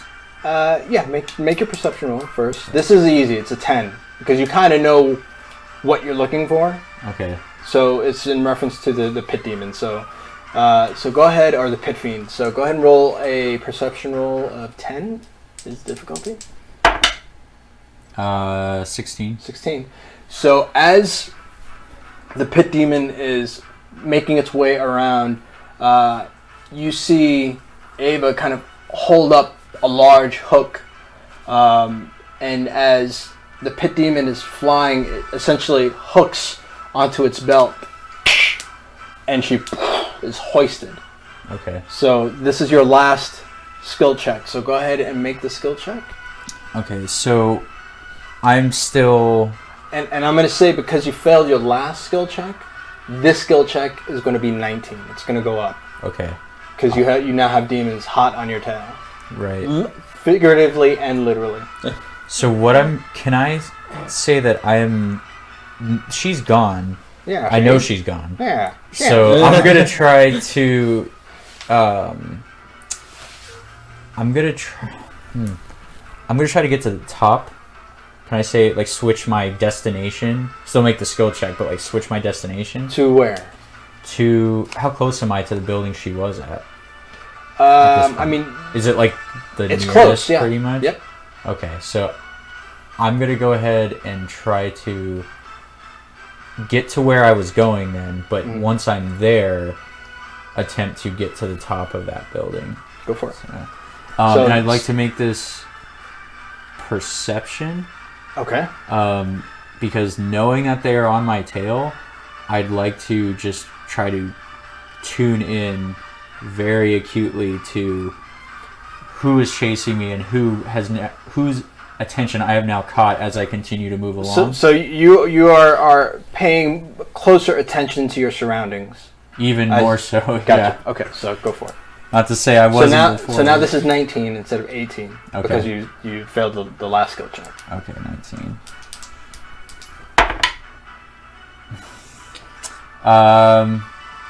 Can I use an inspiration again if I have Do you one? have one? I have 2 more. Okay. So, Yeah, you can. Okay. Can I borrow an inspiration? I'd like to take a loan out for inspiration, I do please. have 2, yeah. I'd like an advance on my inspiration. Right. Oh, man. I don't get inspiration till Friday, but I really need it now. Okay, so I will do that. Okay. Because I have 2, so. Better. 24. All right. So you managed to make it to the base of the building where she is. Demons are now behind. You managed to kind of lose them a little bit, but they are all over the place. Okay. You are not unnoticed. Okay. But you are at the building, and you do have a free round to Make that athletics check if you want to try and make it. Rather than do that, Mm-hmm. I am going to cast invisibility Mm-hmm. and attempt to retreat into anything like an alleyway or any nearby spot that looks like it will be less populated with demons. Just try to. I would say the other side of this building is an alley. You're facing the street side of this building. Okay. So yeah, you can use invisibility and certainly go around the building to an alley. Yes. So I'll do that, and I'd like to look around at if I can, at the spot where she fell, or where I am roughly judging. Yeah. The spot that she fell, and just see if I notice anything she may have Well, dropped. she fell street side.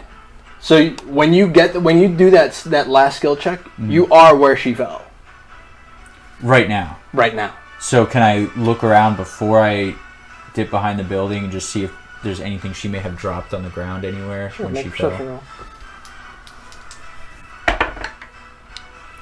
24 again. 24.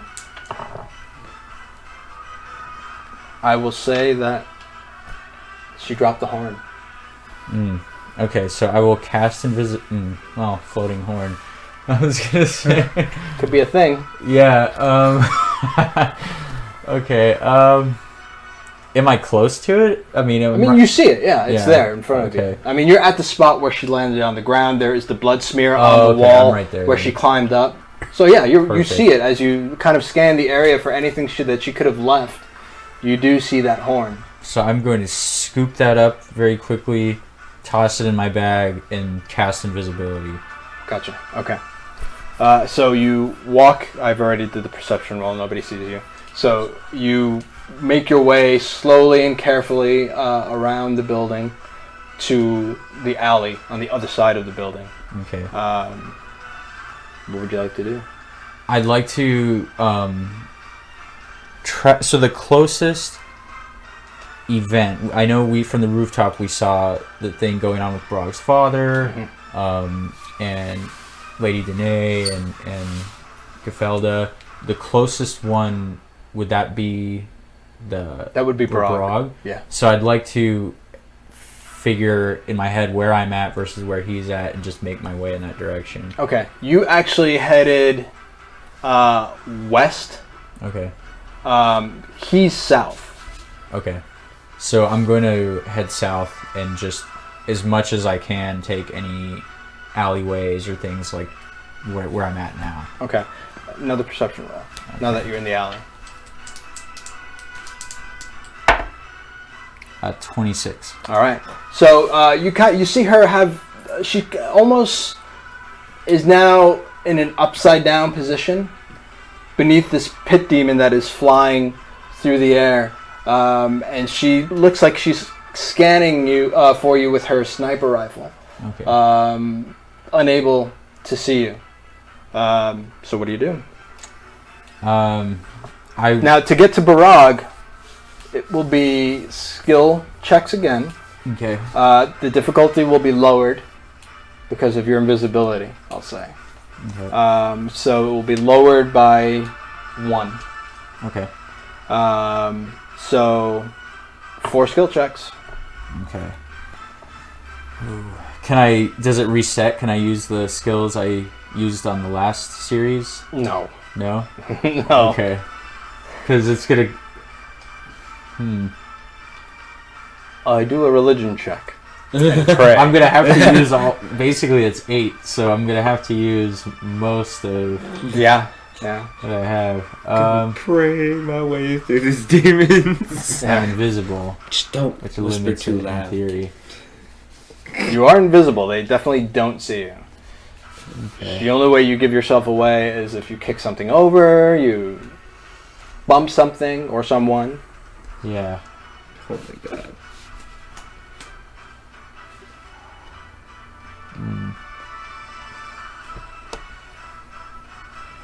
What are Okay, you I'm gonna gonna do? use... Can I use like a nature check and try to recall anything I know about the mannerisms of demonic creatures and try to. Well, they're not animals. Okay. Yeah. You can absolutely use nature. Is that what you wanted? Yeah. If you want to do it in a different way. Because you're not going to be able to use that specifically on the demons themselves. Mm-hmm. Think about your environment. And the way nature might relate to your environment around you rather than Right. directly at the demons. Right.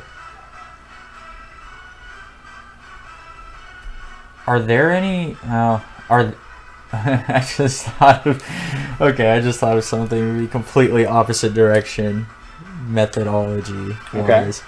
Are there any horses around here in the immediate area that have not been devoured? I would say that easily enough, there's a lot of livestock. A lot of livestock coming off the ships, going on to ships to be shipped to other lands. I would say there are horses around. Most of them are dead.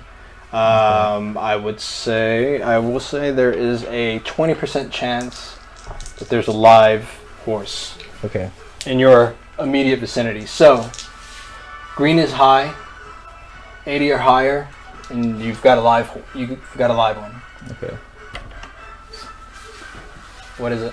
41. Okay, so yeah, you Or 14. I don't know. Like 4 and 1. green was high. Oh, green is high. 41. Okay, so you're kind of looking around and you do see a live nag, not a thoroughbred by any means. It's kind of attached to a cart, surrounded by demons. As demons are kind of taking swipes at it, but you do find one, yeah.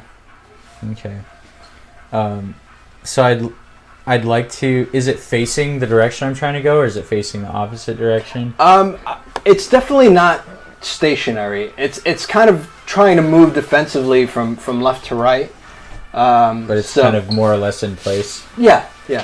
Okay.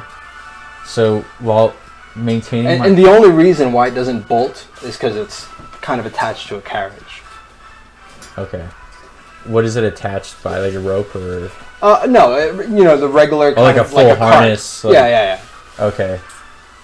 So. You think it probably belongs to a merchant, Right. a local merchant, Right. not a rich merchant by any means. Okay. So whatever is attaching, as far as like the harness and stuff. Mm-hmm. What is it made out of? Like what kind It's of just material? Basic leather. Basic leather. Yeah. Okay.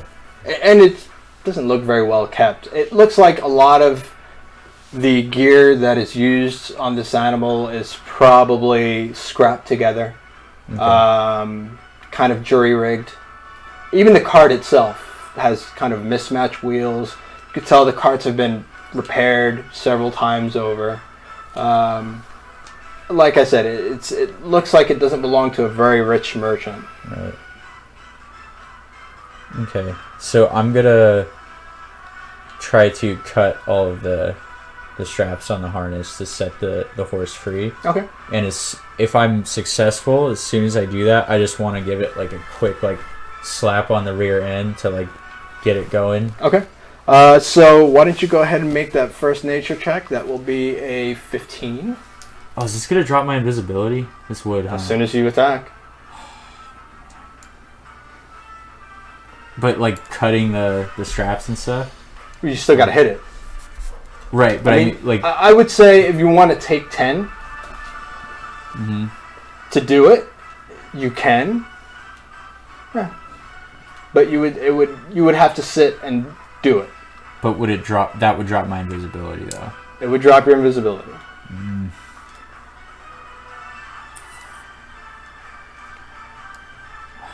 So what do you want to do? Yeah. Okay. I'm gonna do it. Okay. So, Make your attack roll. It's a 10. alright. So this is gonna be with my, I guess with my sword. You've got a sword I do because you're a have fighter. sword. I'm not used to using those modifiers, so I'm just. It's going to be your Strength strength and proficiency. and your proficiency. Right. Yeah, okay. 16. Easily enough. So you take your sword and you, as soon as you bring it up and cut that first lash, your invisibility drops. You go around to the other side of the horse and you cut that second lash. You slap it on the rear as it takes off. And some demons do actually chase this nag down the street. You can hear the clop, clop, clop down of the hooves on the cobblestone as he manages to kind of peel away some of the demons in your way. So I will say that your task is now a little harder. So now you're 16 because you've dropped your invisibility. Remember, it dropped to 15 because you were invisible. Now it's 16, which is the regular DC on that. Okay. So go ahead and, because you used the horse, I'm going to give you advantage because you used the horse. So on that nature check, it's 16. Okay. So roll twice, take the higher of the two.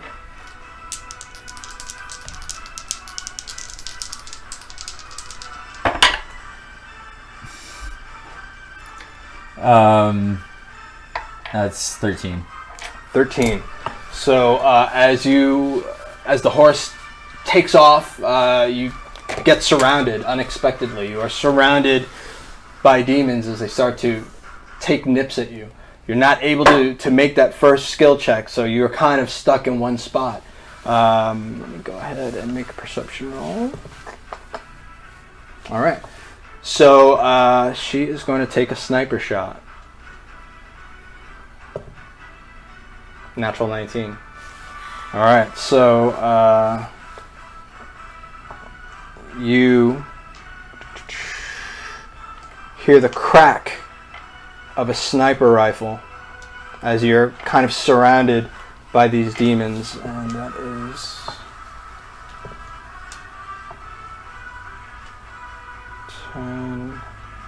12 points of piercing damage. Oh no, 22 points of piercing damage. Okay. Because she took sharpshooter. Oh man. As you get hit right in the back, what do you do? And I'm surrounded. You're surrounded. So it doesn't look like there's a clear path out from the huddle of demons that I know. Okay. How high up is she? She's pretty high. She's about 100 feet. Okay. So I'm just gonna aim up at where she's at and take a sniper shot at her. And I'm gonna try to aim specifically for her and not. She is a moving target. Right. So that's gonna be at disadvantage. Right. So, but I want to aim specifically for her and not the pit fiend. Okay. Okay. Let's see, plus 7. Disadvantage.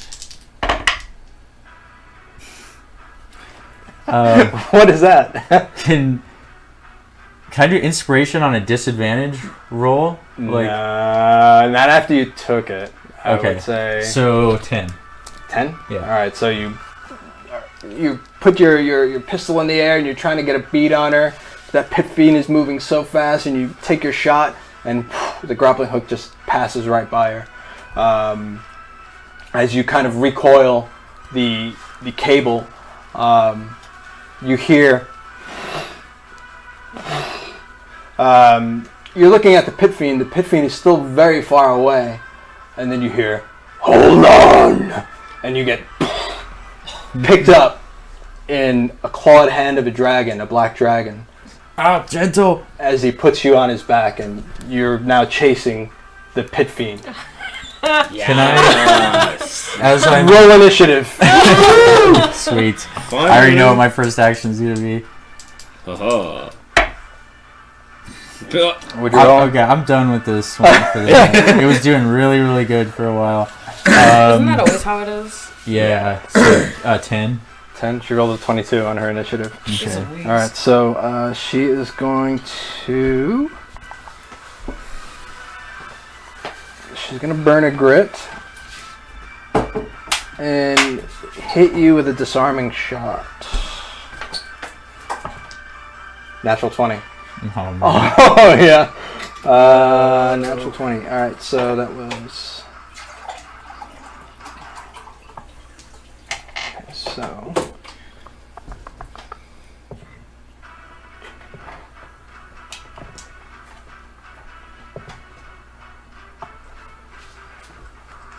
$38 points of piercing damage. I am at 0 Alright. for sure. Alright. So... Alright. I was to take a health potion, my first action. I'm like, that wouldn't even have helped though at 38 points. Alright, so you're out. But luckily you are within the clawed grasp of one Lord Rodtail. Alright. So now, Daedalus Hartwell, aka Daedalus the Magnificent. You are sitting across from Kasur as he gets up from the table. Now that we have dispensed with the pleasantries, you can take your lady Danae. You just have to go through me. So I instantly get up and brandish my dagger. Dagger. How quaint. How pedestrian. Roll initiative. I rolled a natural 3. What'd you roll? A 19. Oh, I guess you go. So go ahead and you get the first shots at Kasur.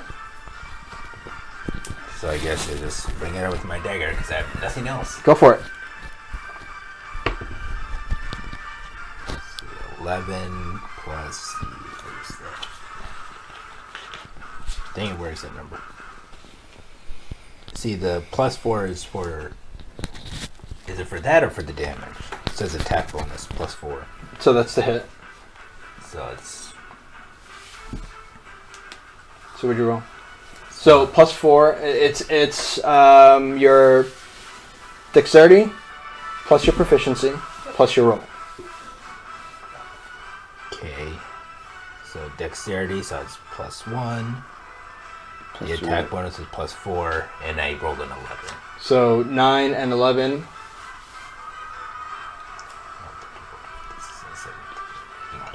18. Or no, 21. 9 and 11? So 20. 20. Modified 20. Modified Okay. 20. Modified 20. That's a hit. Roll damage. And that is 1d4 plus 1. Not very much. Every little bit counts. 3. 3 1. Plus your dexterity bonus.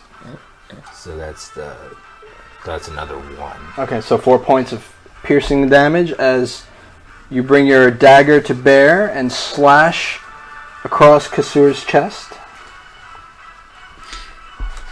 Alright. So he reaches in his belt and he takes out a staff that kind of extends. And yeah, I'm going to use this. I like this.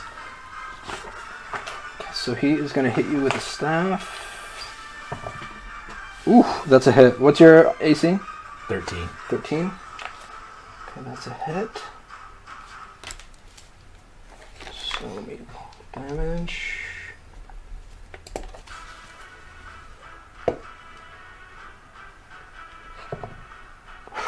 I rolled a 1. So you take 4 points of bludgeoning damage. As this staff is multicolored, and it's almost got streamers at the top of the staff, and at the very top, it's almost like a bronze jester head at the very top of the staff. And he smiles at you as he draws a little bit of blood. You feel that right at your jaw, right where it hit you with the staff. So I straighten my jaw a little bit. Then going for another. Go for it. For another attack. 11. 11. Again, plus all the... 11. Plus Oh, natural 11? So Yeah. 20, right? Yep. Alright, so that does hit, so go ahead and roll damage. I'm not used to Daedalus going Knuckle to knuckle. That's so weird. See, it's a 1. And I certainly never pictured it as like a prison shank situation. Yeah. Like, So that's Stab. 2 damage. 2 damage? Alright. So, Oh, I'm gonna man. switch up dice because that's really hard to see. alright, so another slash with your dagger right across his forearm as he brings his arm to kind of block his neck. But now it's Kasur's turn. He's going to hit you again. No, he's not. What's your AC? 13. It's a miss. So the staff goes cleanly over your head as you kind of duck out of the way. You're kind of expecting the attack. Go for it. 18. 18 does hit, so go ahead and roll damage.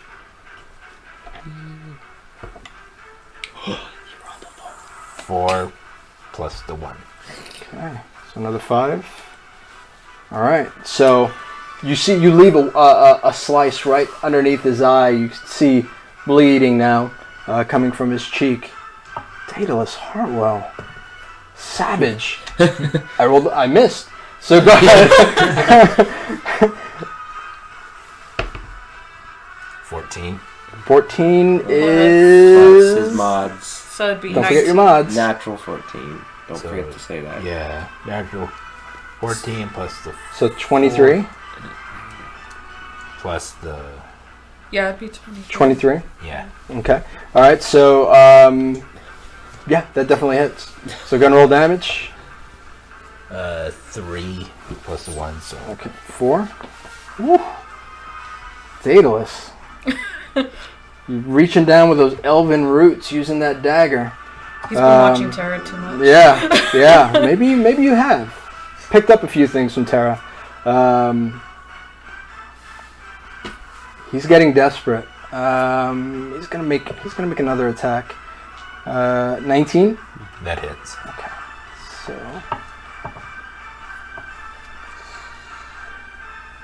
So you take 6 points of bludgeoning damage as the staff hits you right in the collarbone. You feel it kind of give a little bit, but not break entirely. So 6 points of damage, sir. Okay. All right, but it is your turn. And so I just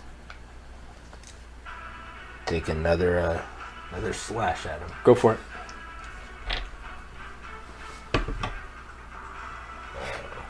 I'm gonna cash in my last All right, go one. for it. So 13. See, plus that 9, so 14, 15, 16, 17, 18, 19, 20. 22. All right, so that definitely hits. So go ahead and roll damage. Let's try and get 4 plus the 1, so 5. Nice, dude. So now his jester costume, that sequins, is now red. It's crimson as you're taking little nicks with your dagger here and there, but they're adding up. He gets desperate. He is going to use. No, he's not going to use his action to disengage. He is going to take your attack, but he is going to go for the tether that is laying on the floor that is attached to Lady Danae's trap. So this is going to be just an athletics check for Can I him. try and stop him? You can.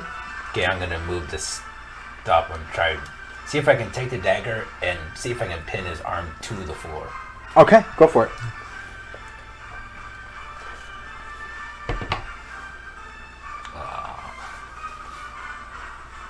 That's only a 5. A 5 unfortunately misses as your dagger. Did you add your You 9? gotta add your modifiers. You gotta add your 9. So that Oh. would be 14. yeah, 14.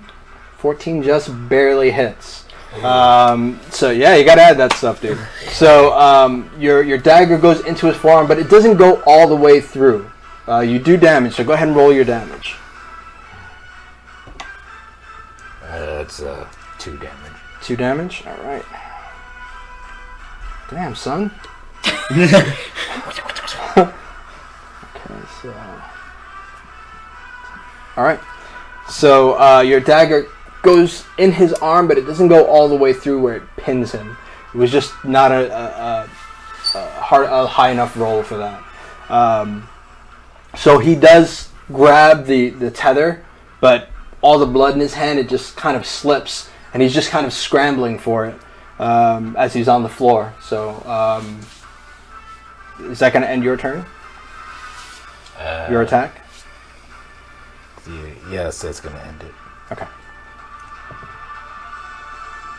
Alright. So this round, instead of attacking, he does grab the tether.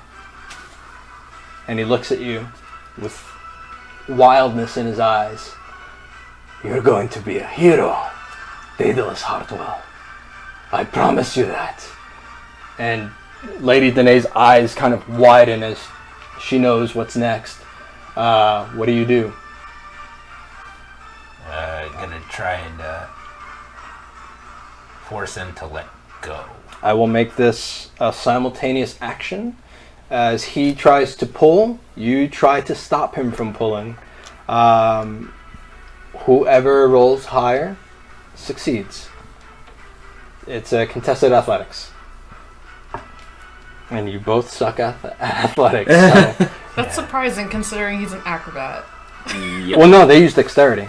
Oh, that's right. That's athletics is strength. Yeah, that's true. Muscle. Rolled a 2. A 2? Yeah. All right, so he rolled a natural 15 as he pulls the tether. I'm going to make an athletics check for Lady Danae. He's probably not all that good at it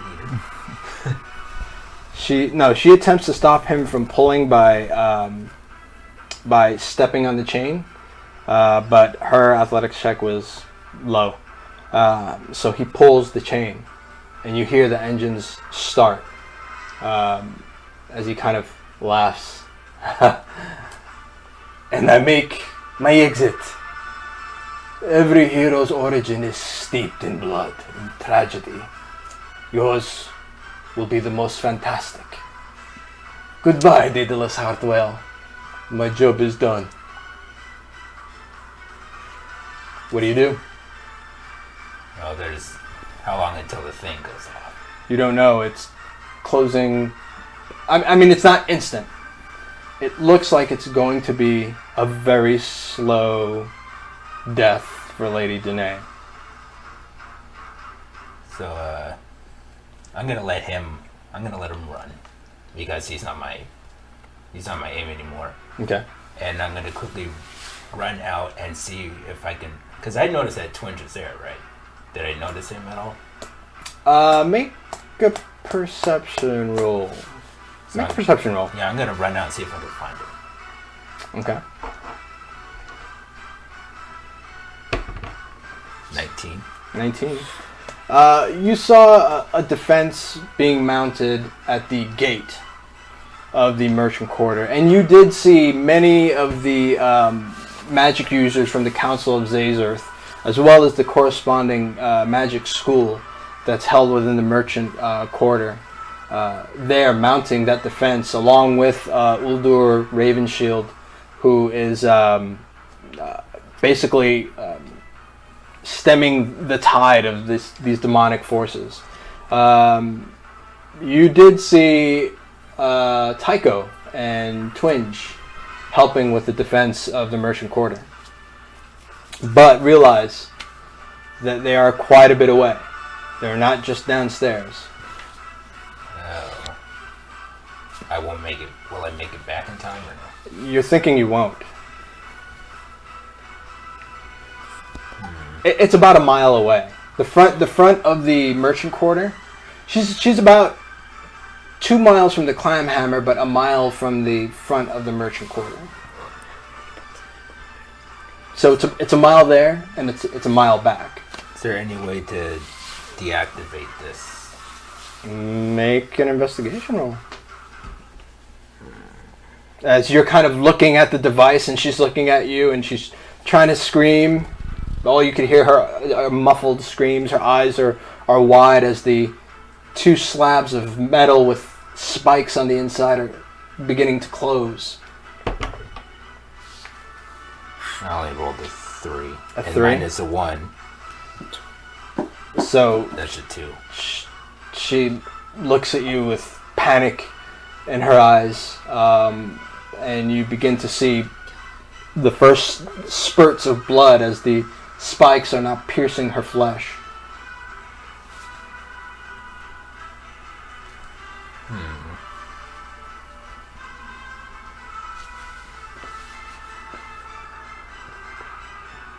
What do you do?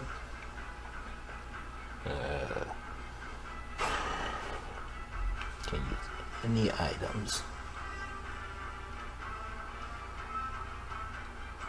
All right, real time, Daedalus. You got 6 seconds. Oh, I don't know. I'm gonna see if we can just deactivate it somehow. How? Tell me how. Maybe try and find like a pivotal like gear or something, and kind of try and. Well, I would say that intelligence check was to find out how to stop it. And you don't see a way to stop it. Well, I'm gonna try and take my dagger and halt the chain, because there should be a loop in it, right? I would say this. I would say, depending on the quality of your dagger, you could stick your dagger between the two closing slabs to prevent it from closing, and hope that dagger is strong enough The hold. to hold. Okay, let's try that. All right, this is going to be a sleight of hand check, because you are putting your dagger in there quickly to stop the closing plates of metal. So you're putting it in and releasing it. But this is going to be a difficulty of 20.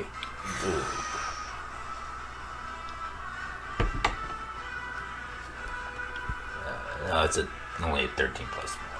Well, do you have proficiency in sleight of hand? No. I think you do, don't you? Because you're entertainer? No? Okay. No, I don't. I thought entertainers do have that proficiency. No, not automatically. Oh, right. All right. So, what's your? So you're not proficient in it. What's your dexterity bonus? +1.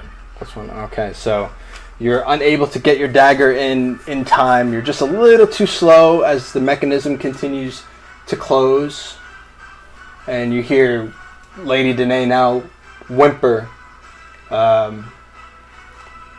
quietly as the mechanisms continue to close. You got one more shot to do something before. Question about this venom sac is not corrosive, right? I have a venom sac on me. No, it's poison. It's not acid. That was a good thinking, though.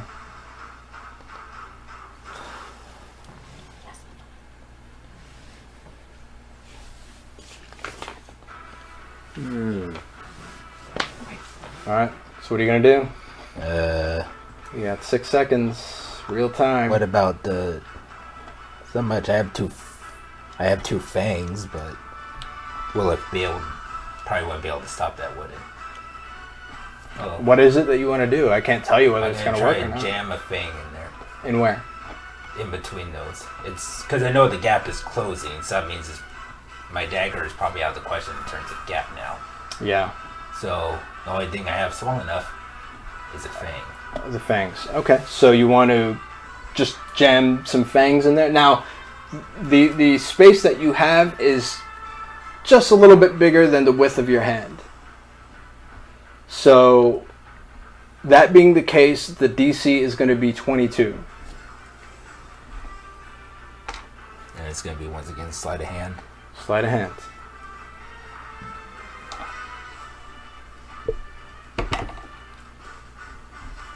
No? No. All right. So as you pull out the fangs, you have this idea that you can kind of get them in there just to buy time, to just get them in there to prevent the two slabs of spiked metal from killing Lady Danae. And as you pull out the fangs, you You hear the spikes on the inside touch. Is that it, or do I have something more? She's still. They've done what they're going to do, and she is barely holding on. I will say these are her death saves, homie.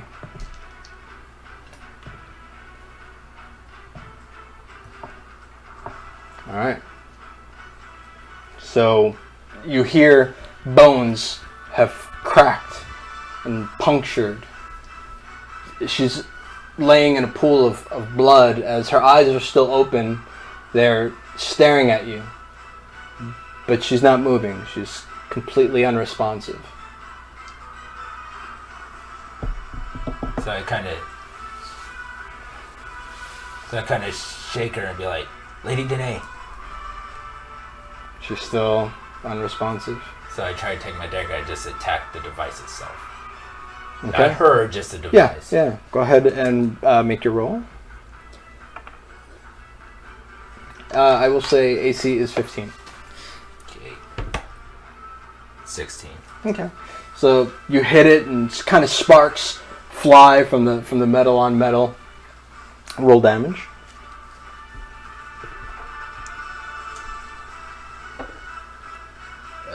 Four. Okay. You manage to kind of get your dagger between the motor and where it's kind of seated on the actual back of that slab, that rear slab, and you're trying to kind of break it apart and work it out. You manage to get a little bit of your dagger in there, but you're not able to finish it.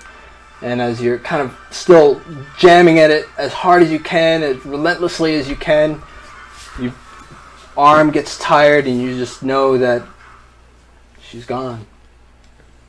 So I just retrieve my dagger from the device. I sheath it and I just kind of stumble back a little bit and just sit on the ground and just go. All right. Now, Terra Highhill. It's your turn. I believe it's your turn in the initiative. Well, she's in my grasp. She's kind of like... She is. She's like chained to burrito right Yep. now. She is a Gefelda the Gallows Gwynmill burrito with extra cheese. What do you do? So You see Nox kind of pop her head out. So And down the road, as you're kind of looking at the gallows, you see Rocky kind of rolling down the street after you. So He never made it up to the roof. Yeah. So I'm gonna just kind of like drag her with me. And you see kind of like the demons kind of trying to attack you, but you're kind of using the gallows almost as a shield. Which way are you going?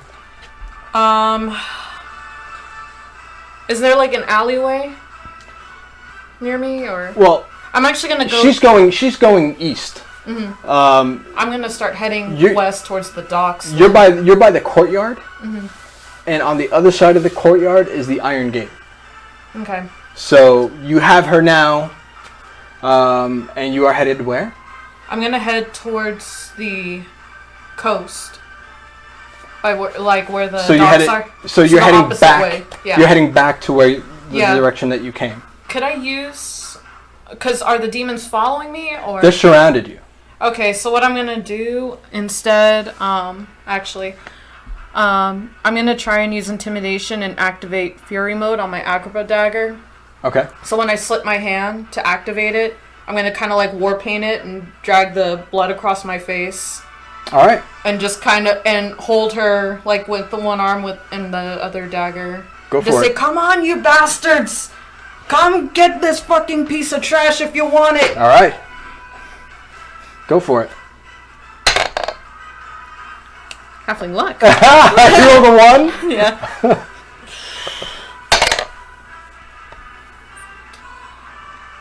$18. So as you cut with the dagger grows in intensity. That glow begins to emit, and you just take your hand and you kind of smear it across your face, and you say, "Come on, you bastards!" You see some of them begin to flee as they kind of running down the street and looking over their shoulder. Even the gallows is like, she's looking at you like, I'm walking. So I start kind of dragging her along, and I just start walking, but I'm like cautiously walking away. So as you're walking side by side with the gallows, she's, you can't win this, right? Yeah, nice to see you too. Hey, Terra, how's it going? Huh? Shut up, bitch. Hey, you want to talk about the day? Let's talk about the day. There's a bunch of demons floating around, and you're here. And you're here playing hero, right? Essentially. Yeah. And, Trying to make brother proud, I'm sure. And she kind of cracks a smile when she says that. oh, he's proud of me. I already know this. Mm. You're not telling me anything new. And so I still, kind of drag her. So she's, damn you and your moral code. Sure. All right. So I will say you guys are walking at normal pace back west. So where west are you headed? Towards the docks. Okay. And as you're headed toward the docks, you see above a pit fiend flying. You hear a crack of rifle fire. And you see a large black dragon flying behind the pit demon. It's almost a display of aerial combat as you see this this green acid being hurled from the dragon in the direction of the pit fiend. As the pit fiend tries to kind of dodge it, it gets caught a little bit on the wing and begins to slow down. There's a female tiefling hanging from the pit fiend by what looks like a leather harness, and make a perception roll. 15 is the DC. 15. Oh, right. So as you look up, you could swear that you see an unconscious Kohl in the claws of this dragon. So I look up. Well, shit. Yeah, that sounds about right. So, and I know I can't fly because, well, tieflings. I mean, not tieflings, but halflings don't fly. Right. And I know for sure that that's Rodtail. He's You got think? it. So I just keep You think dragging so? her. Yeah. Okay. All right. Barag. Aye. So you've essentially defeated your enemy once more, and he has committed an act to regain his honor. And so his body's laying in front of you, but you see kind of like this row of demons, like right behind him. Having seen this thunderous smite called from the heavens, because with your divine senses now, I mean, you almost feel sick to your stomach being in such proximity of this primordial evil. Mm-hmm. But to the same token, these demons are just as sick, just being in proximity to your divinity. And so they seem very hesitant as they've seen you just kind of lay waste. You seem to have them at bay, but more and more are coming up the street. This little reprieve seems temporary at best. Okay. And as you are looking at this kind of horde of demons, you hear, for all the people in the cheap seats.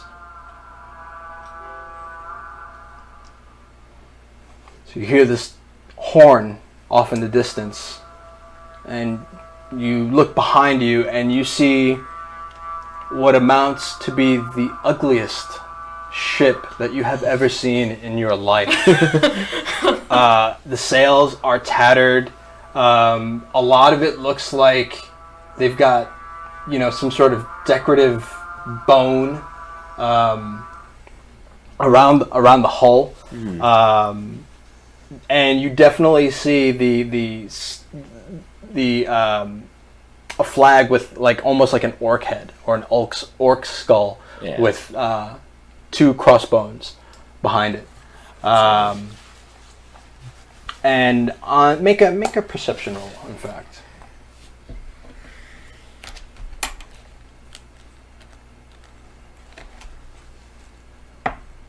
$16.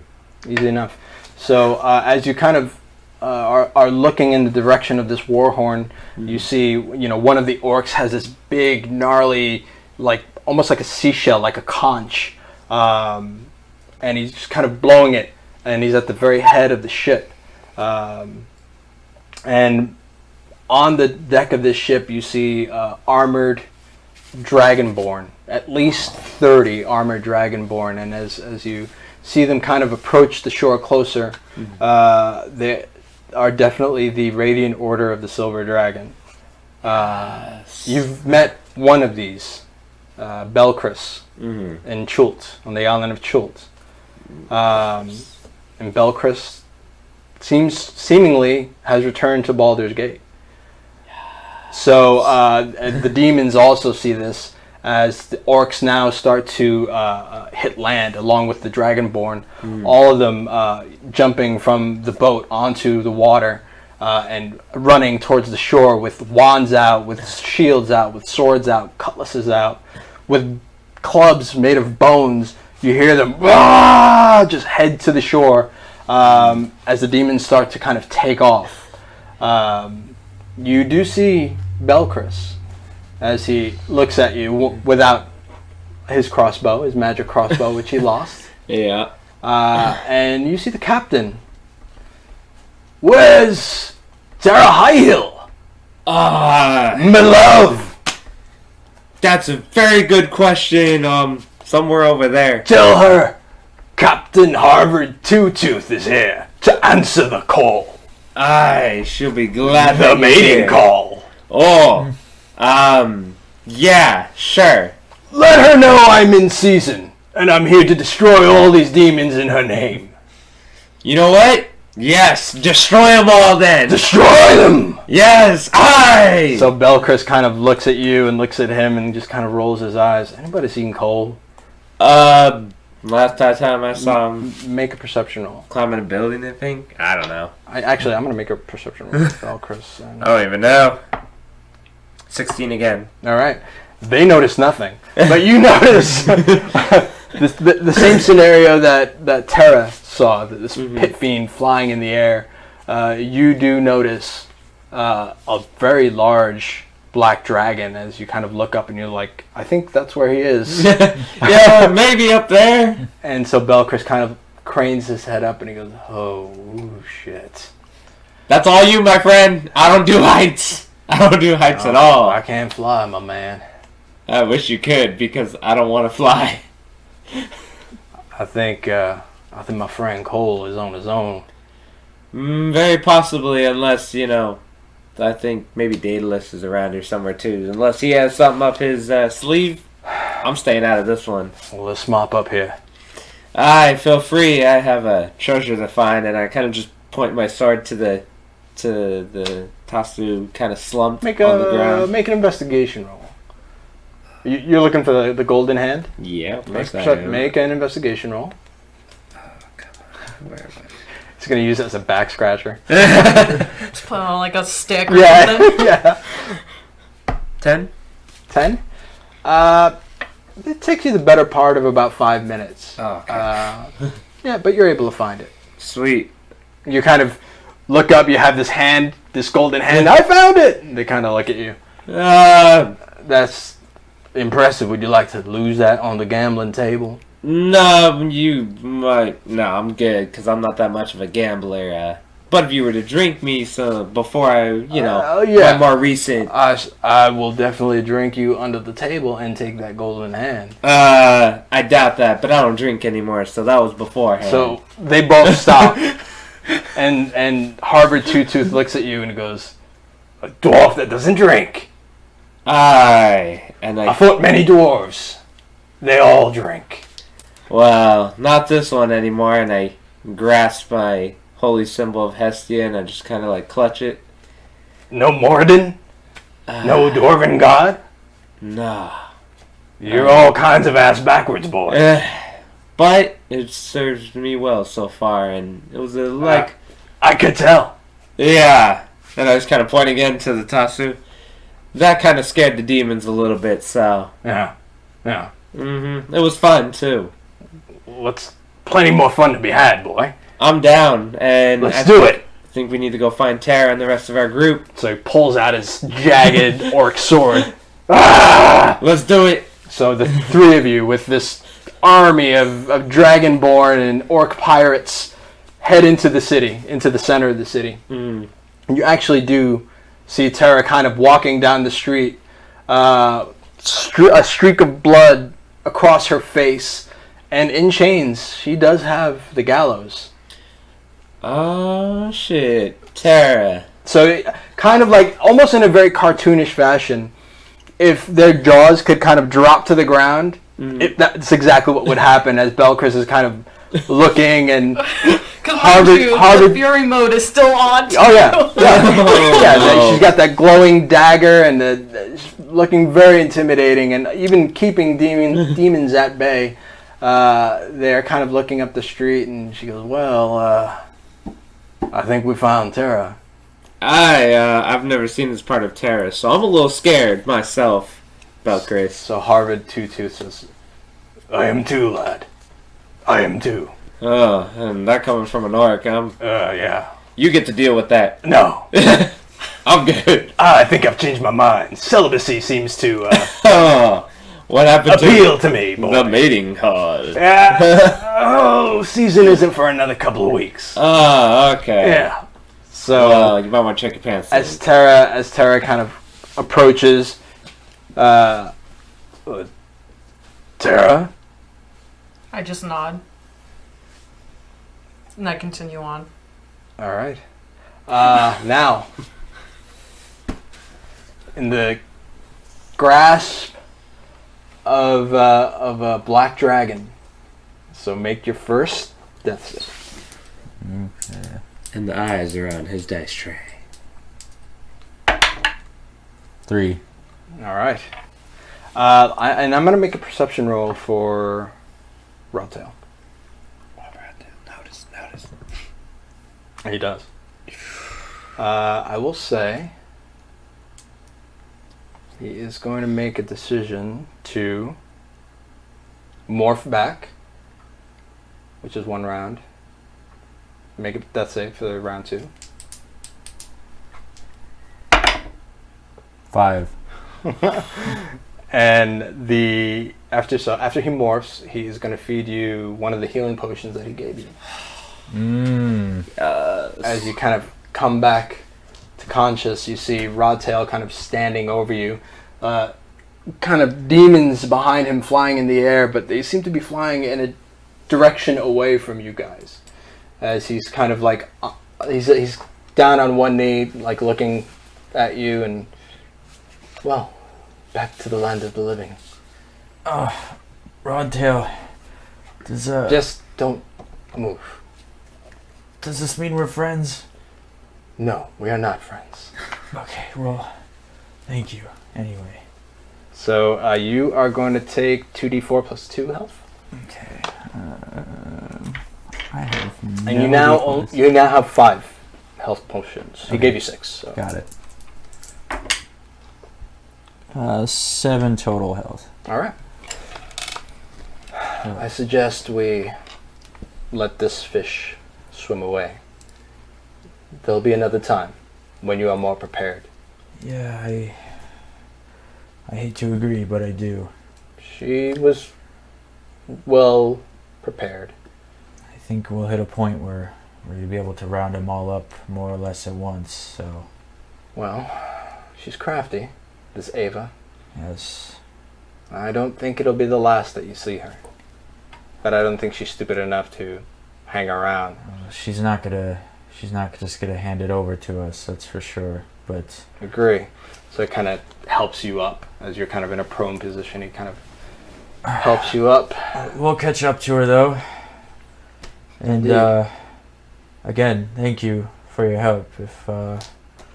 maybe next time I do a job for you, it's Gratis. yes.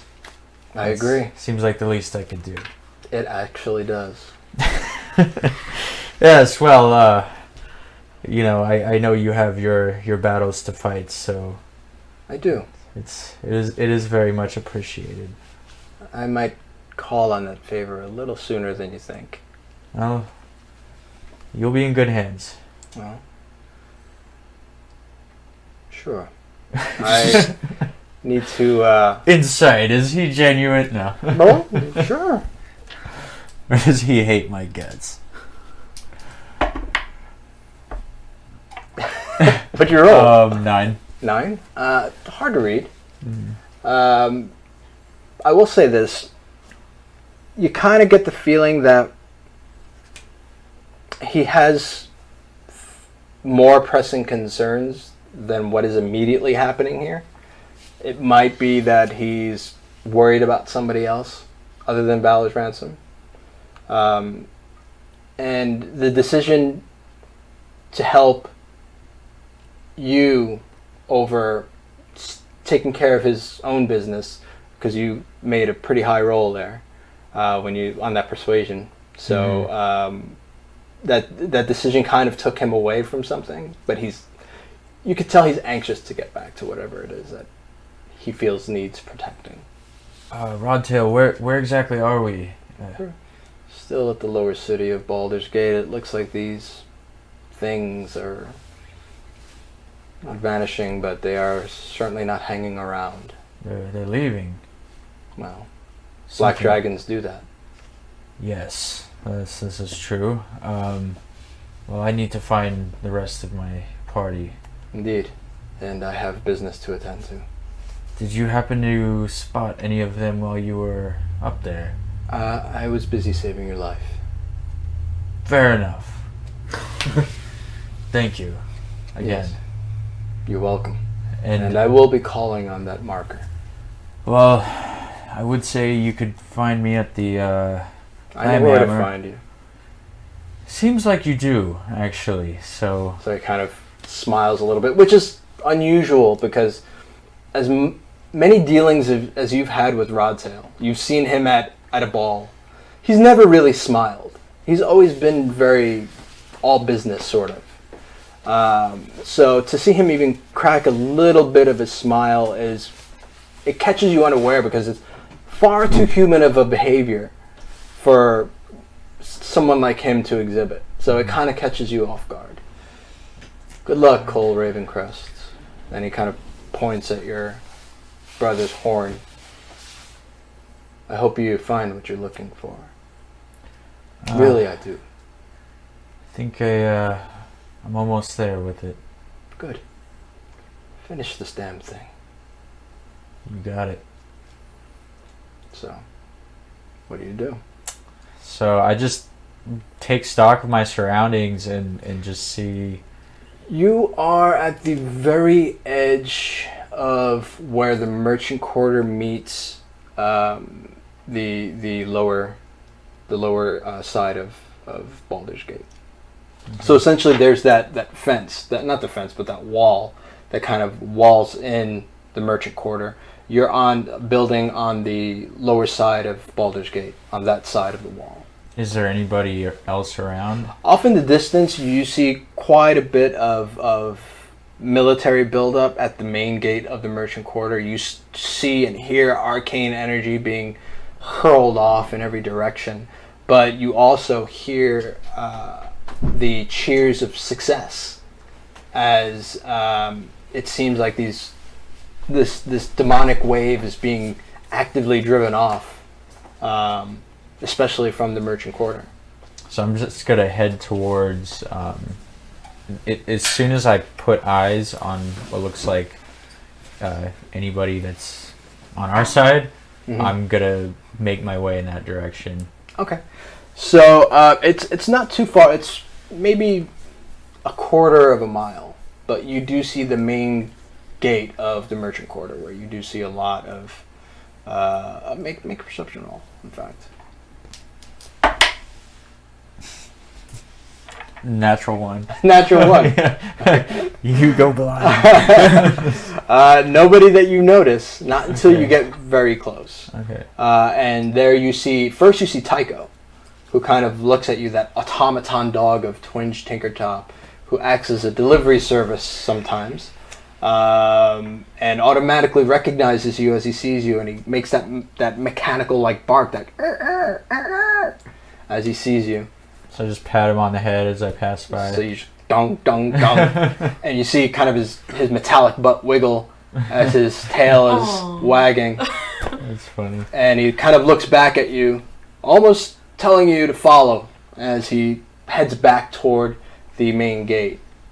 So I follow him. Okay, and there you do see a Goliath surrounded by brightly lit pixies carrying almost, one would almost consider it a club if it wasn't in the hands of a Goliath. It's more like the limb of a tree, but very ornate carvings within the limb of this tree, vines that kind of wrap around it and then wrap around his arm.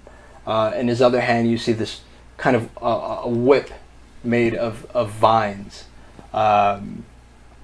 Every step that he takes, he almost leaves like a trail of flowers that kind of bloom in his wake. You do see Twinge Tinkertop, and you do see Uldu Ravenguard, as well as many of the Flaming Fists have now made a line of defense. So I just continue towards them and Okay. break their line. And So as soon as you're seen, you hear, We've got a survivor! Off to the right, we've got a survivor!" So you hear Uldur.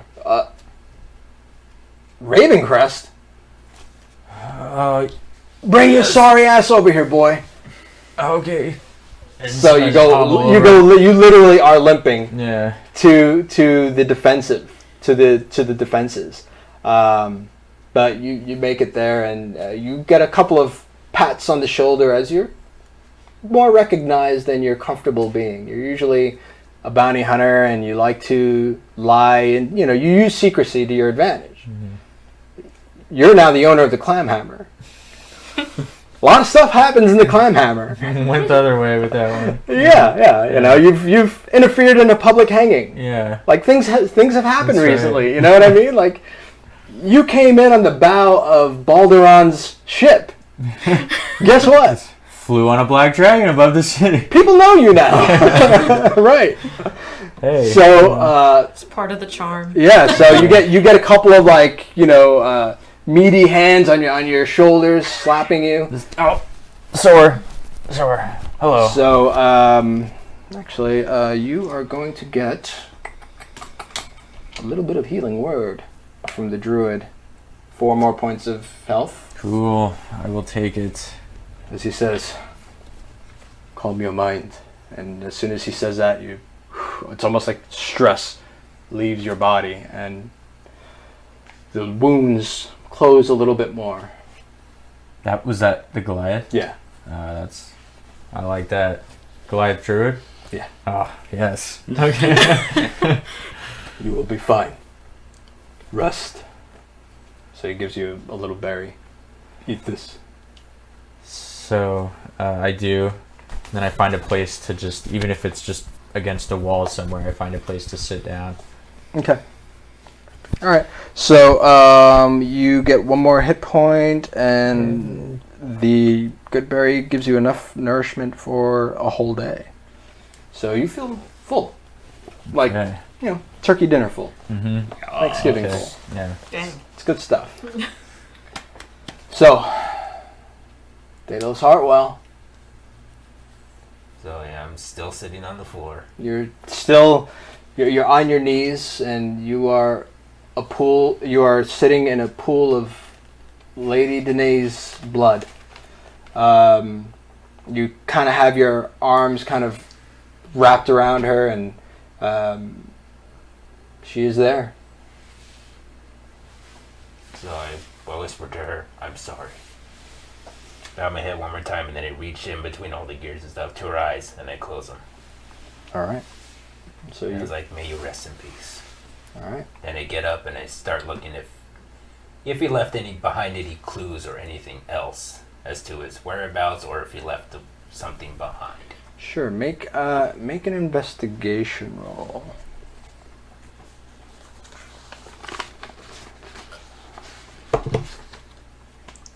17 minus 160. 16. Yeah. All right. Easily enough, you go out to the hallway, dropping papers all over the place. You go out into the hallway. You do see the staff that he used laid right in the middle of the hallway. And as you are looking about, you do see in big crimson letters written in his own blood, ha ha ha ha ha ha ha. Oh boy, this guy's a loony. He's gonna have to warn everyone else about him. So what do you do? So I go over and I grab the staff that he left behind. Okay. Oh, at least he left a souvenir. All the something I can club him over the head with the next time I see him. All right. Terra? So, I'm at the docks at this point. Is anybody You around? you, at you this- meet up with Barag, Belchris, and Harvard. So, I turn to Barag. Make a perception roll.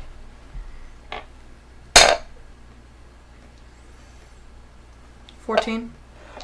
You do see the Tasu laid in a. He's basically on his knees, kind of bent over in a heap, in a pool of blood all around him. It looks eviscerated. His guts are hanging out of his stomach. Did you have to kill him, Barag? Actually, I gave him the chance to surrender and he took his own life. You know, fighter's honor and all. Warrior to warrior, so. I let him. I kind of like nod. If you don't mind, I have business to attend to. I'll meet up with you. So Belchris, when you say that, he goes, "Shit, you gotta kind of admire that, right?" Aye, she can attend to her business, and I'm actually. Hold on, I have something to attend to myself, and I'm actually going to go back to the Tasu, and before I'm going to actually lay him to like rest almost, but before that, I'm going to be a douchebag and search him. I'm going to search his body Okay. for anything that he has on him, a bag or whatever, anything at Sure. all. Go ahead and make an investigation roll. I think it's a +1 for me, which sucks, but it's better than that. Oh, never mind. No, that's a -1. So I better roll high, which is 9. 9. You see a small pouch filled with like almost like a pinkish herb. Okay. It's very, very pungent smelling. You don't find any money whatsoever. You do see a small bamboo tube with a cork stop on the top. As you do you open it? Yeah, I'll open it. Okay. So as you pop the top off, and you do see a little scrolled paper parchment in this small bamboo tube. So I'm gonna take out the parchment and I'm gonna unroll it and read it. It seems to be a map. Oh shoot. So I just kind of like study it a little bit and be like, I'll let Terra do her thing. I'll maybe ask her later about this map. She is the cartographer. Yeah. So I roll it back, I stick it The back in navigator. the tube, Okay. put the stop on it, and I pick up whatever that pink, pungent, nasty stuff The is. herb. Yeah, the Okay. herb. So I put both of those into my bag. Nothing else on them. Okay. And then I'm gonna take the I think you said short sword, right? that Yeah, you used? short sword. Yeah. So I'm gonna take him out of like. It's very different from what the sort of weaponry that you're used to. Dwarven steel. Yeah. Very, very hardy blades, thick, meaty. This looks like it's more made for speed. It's very, very elegant. Yeah. Very beautiful. It looks very, very old, but very well kept.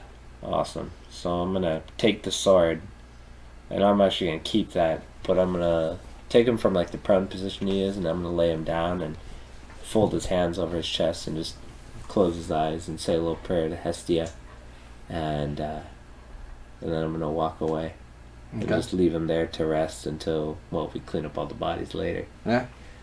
So I'm gonna walk away, and I'm just gonna look at Terra, and I'm gonna eye Grifelda, and I'm gonna put my shoulder on Terra and be like, do what you need to do. I'll see you when it's all over. So, You gonna leave me like that, cousin? I'm gonna pull on her chain. Let's go. No time for talking. So she looks at you with like fire in her eyes. So and she looks at you, almost like, are you gonna let this happen? Sort of. I'm just gonna look back and, you shouldn't have let the dwarven kingdoms fall into war. And I walk away. That wasn't my doing. I didn't start that war, and Then I you don't sh- believe in it. You shouldn't have joined the guild then. The guilds are the one who started that war between all the dwarves. And you're Oh. part of them. They didn't start it. They just got involved. Aye. So, Your words are more than enough. So she kind of looks. As you say, your words are more than enough. She almost looks like you stabbed her in the heart, almost like that. It seemed to hurt her when you said that. I just look away. And Yeah. I just start walking towards Belchris. Yeah. So I go towards the docks. I, again, kind of like pull her along. So she's following you, and everybody's curiously kind of looking at you. Belchris is looking at you, kind of following you. Nox kind of brings her head out. Rocky is following you. Even Harvard is looking at you, and he's keeping a safer distance. So I turn to Belchris. Stay here, please. Follow Barag. I need to do this alone. What are you gonna do? I don't think that's any of your concern now, is it? Come on, Terra. Be better than her. I'm warning you. Stay with Barag. No, we don't have to make this a thing, little lady. It's not going to be a thing if you don't make it a thing. Let me handle my business. So he kind of looks at you. He licks that gold tooth, that gold canine that he has in the front. And I say in Draconic, please. So he kind of puts his hands up in the air. All right. All right. So Don't lose yourself, Terra. Not for her. I'm not going to. Very good then. So I turn to Barag. Take care of your charges. Keep the people as safe as they can be. Aye. Find the rest. I'll meet up with you at some point. Definitely, I'll be heading for probably the main courtyard where I'm hoping that something's happening. So, but for now, Belchris, let's go kill some demons. Let's do it. Aye, Terra, come back in one piece, okay? So as you say that, I pulled the scabbard out and I pass it to Belchris. Mm-hmm. It's from the little lady over here. So, just in case you run into some trouble there. So he grabs it. I'll see you gentlemen later. So I pull him like, let's go. Okay. So what do you do? Is the monk, is he on the docks, like where they fought? Or? No, he's not on the... There's only really one main pier that's been built since the destruction of the wharf. Mm-hmm. And they weren't fighting on the docks, but they were fighting basically in front of the water. Almost on the beachfront, Mm-hmm. but there is no actual sand on Baldur's Gate. It's all quite developed. But he's pretty close to the water. So, I'm actually going to go to him and I'm going to kneel down and kind of like, again, pull the chain towards towards Gefelda to kind of make sure that she's in eye view of me. So she's watching as she's almost like, she's not even really fighting you, but you are having to pull her as she's not making it easy. Yeah. And so she says, "Are you going to desecrate bodies now? Is that what you're doing?" So as she says that, I yank my charm of Hestia, and I put it in his hands.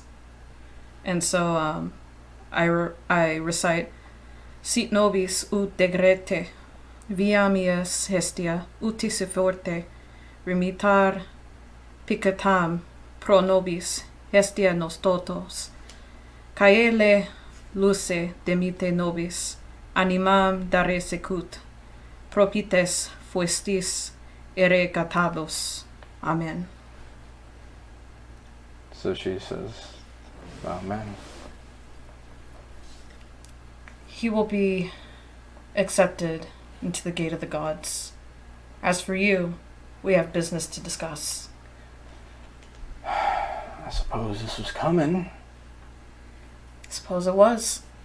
So I sit her down, away from the body, and I'm just sitting looking at the ocean. So she sits next to you.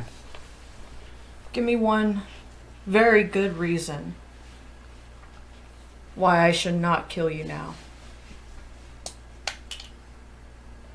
So as you're kind of both sitting next to each other looking over the ocean, you see her kind of fighting back tears as there comes a point where she just can't fight them anymore, as tears start to roll down her cheeks. And she's just kind of looking at the ocean and looking at the sand, looking down. And she looks back over the ocean. "I can't give you a reason." So just doesn't even meet your gaze. She just kind of like looks away after she says it. Are you at all sorry for what you did? Not to me. I've forgiven you for that, but to this, women, children, people who had nothing to do but live out their daily lives are dead. You had a hand to play in that. I did. Do you at all want to seek forgiveness for that? No, I don't. I'm okay with who I am. The world, it's a cruel and ugly place. And you either eat or you get eaten. What if I told you there was another way to this? Another way for forgiveness? I don't need to be forgiven, Terra. Then change. I don't want to change. I like who I am. I'm not saying in that way. Do you think I want to march to Barag's fife? No. Dwarven culture? Fight for the sake of fighting for no reason other than to fight? What if I told you could fight for a better reason? Hell, maybe you don't even have to fight at all. Live out the rest of your days in solitude for all I care. All I want to do is get back on that water. Feel the ocean breeze against my face. Don't you feel that? When you're out on the ocean, there's ships chasing you for that thing that you stole, you didn't have but 12 hours ago, and now it's in the hull of your ship, and you're just hauling ass against the tide, and they are on you. Can't you feel that rush? I do. Let me That's ask, what I live for. Then why'd you betray me? You either eat or you get eaten. If I were to ask you, instead of turning you in, letting Baldur's Gate have their way with you, probably let you die on a noose, would you serve me again? I love you, Gefelda. I've always have, and as much as I want to hate you, I always will. But here I have Baldur on ship. I am eternally bound to it.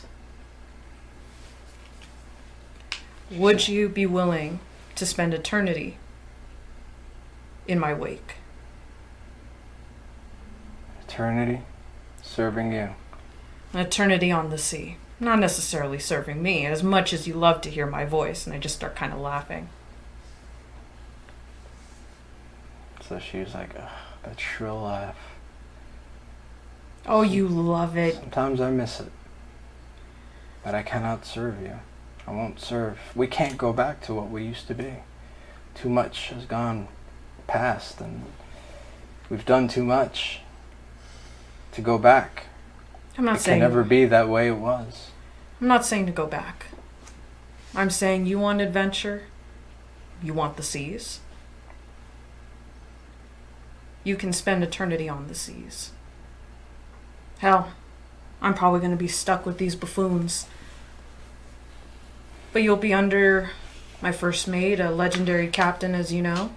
So she kind of looks at you through the corner of her eyes, the tears still streaming, and she says, "They're good for you." Yeah, I had anger, resentment, but a friend taught me that it's not going to get me anywhere. And just so you know, Barag, as stupid as he is, He is stupid. very, at least we can agree on that, taught me one thing. Not all dwarves are their like. And they can change. Some can. So she kind of gets, like, she's still seated but on her knees, and she's facing you. And I won't put my head in a noose. I won't let you put your head in a noose. You have two choices. I only ask one thing of you. If you ever loved me, bury me out in the waves. And she kind of looks at your dagger. Tears start to roll down her face. She goes, I know what I deserve. I know what I've done. And so I look to her and And she puts her head on your shoulder. And her tears now go right through your armor. You can feel the warmth of her tears. She goes, and you hear her whisper, "It's okay." you have two choices. I let you live, and you never return to Baldur's Gate. I don't care what pier you go to.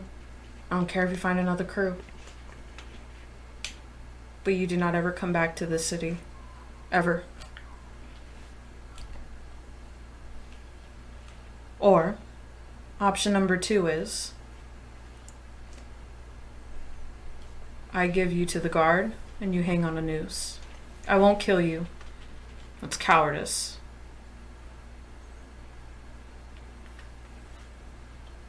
You run. You never come back.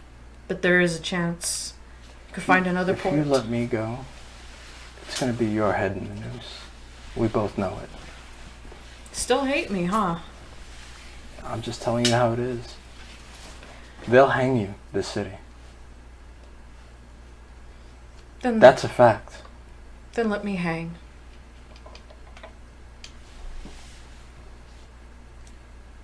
I'm not gonna kill you, Gefelda. I don't think I have it in me to let you die. And if anything, I can just say I drowned you out in the sea. I'll take the blame. You give me information, I let you go. I've got nothing to give you.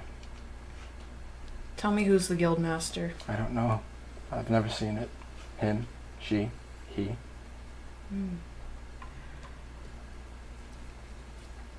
I guess we'll just have to sit here and wait for your decision, don't we?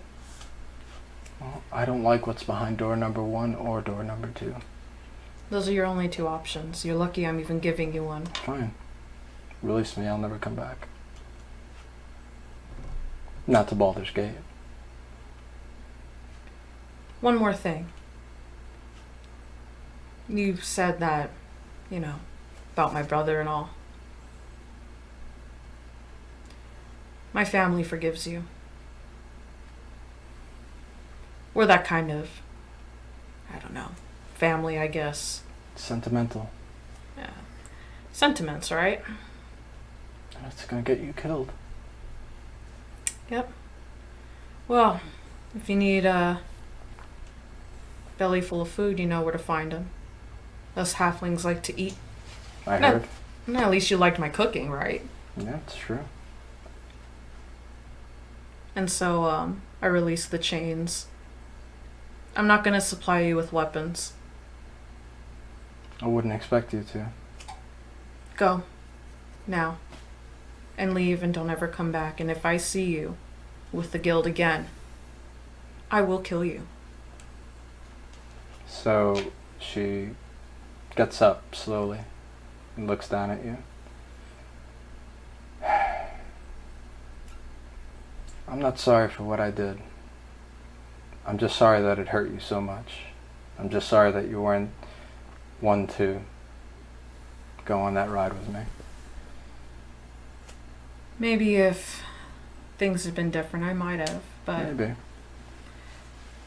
at the end of the day, I guess you make the bed that you lie in, right? Yeah. Now go, before I change my mind. And she does. She walks toward the east. No, toward the west. Until you lose sight of her. And so, I kind of like sigh, almost like in relief. Like a bunch of tension's just been lifted from my shoulders, and I just lie back, and then I put like a hand over my eyes, and I just start bawling my eyes out. All right. Brock, you head deeper into the city with Belcrus and Harvard? Yes. All right. So, easily enough, you start mopping up what little resistance is there. Very few and far between. The demons are now very scarce. And you do see you are... I was at the, I believe it was the barrier between the merchant quarter, right? and As you start making your way toward the merchant quarter, you see Kohl sitting down, eating a berry. health potion in one hand, half empty. Just Yeah. So I'm approaching the gate of the merchant quarter. Open, closed? Yeah. Yeah. You've now gone from the lower side of the city. Now you're headed toward the merchant quarter. The merchant quarter is essentially the beginning of the merchant quarter is essentially the center of the city. Yeah. So. Okay. So I approach and I'm like, "Oh, Kohl! It's good to see you, my Last you friend." saw him, he was in the grasp of a black dragon. Ah, you made it, I see. I did. Rodtail gave me a ride. You look a little worse for wear there, my friend. I'm doing okay, all things considered. He saved my life too, and then the gentleman Goliath over there helped out a little bit. But I'm doing okay. I'm glad to see you still standing. I had a bit of fun down on the port. Yeah. It seems like we all just kind of took off there.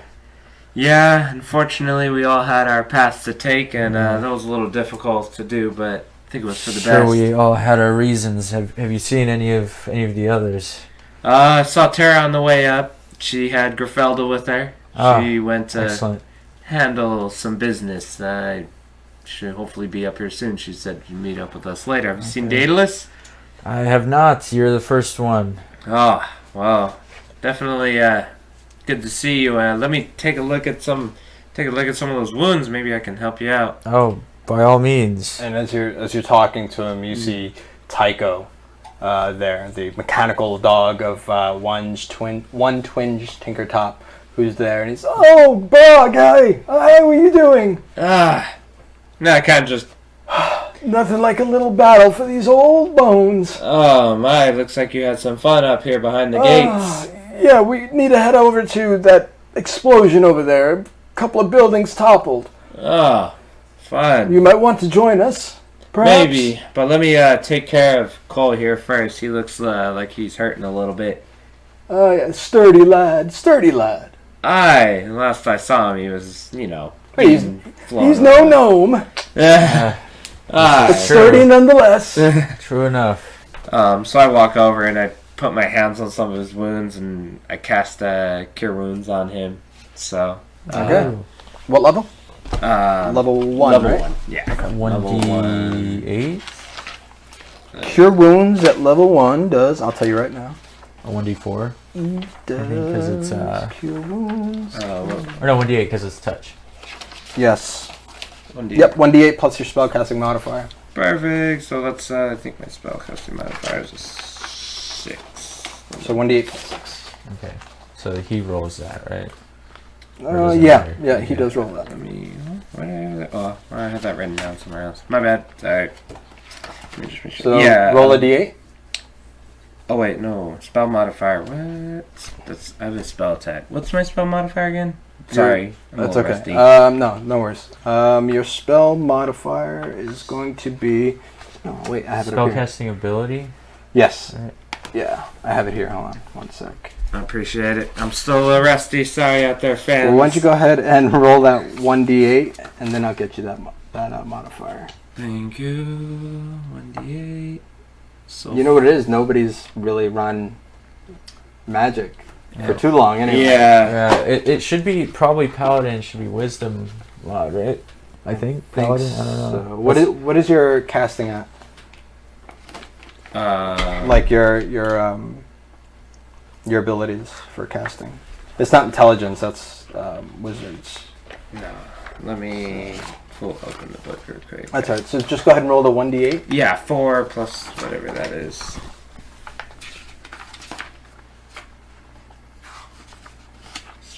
Here it is.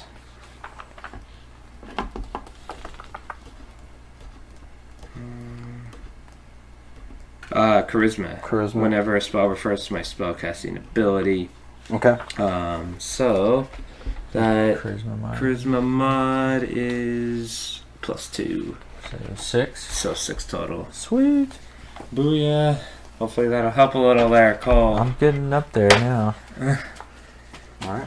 I know it's not much, but I'm still a little rusty on my paladin skills.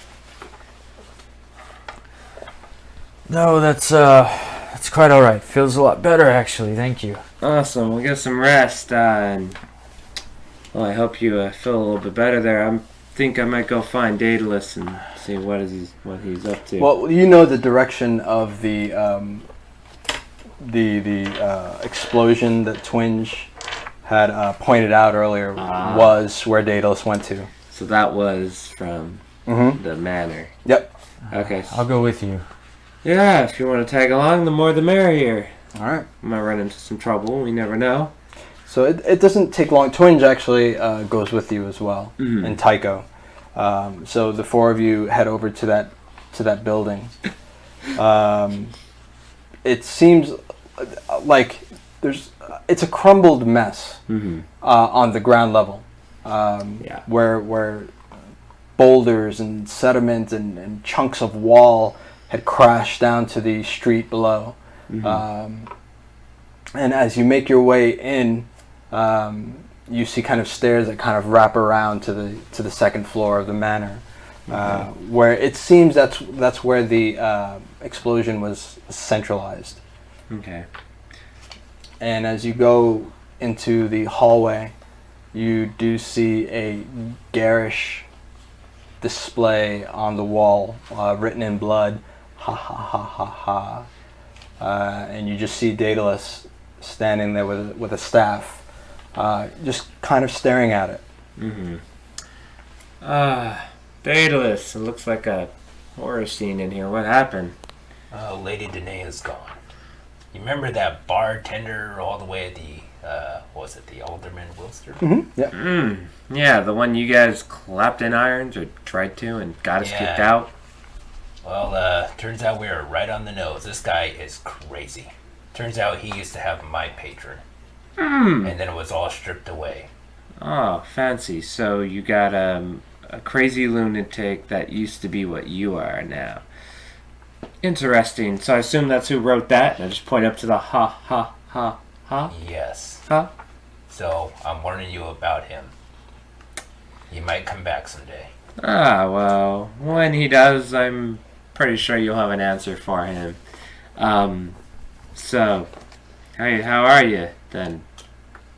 So as you're kind of talking to Daedalus, Twinge goes into like the main chamber, and you see him kind of like stop right in the doorway, and he's, guys, you may want to see this.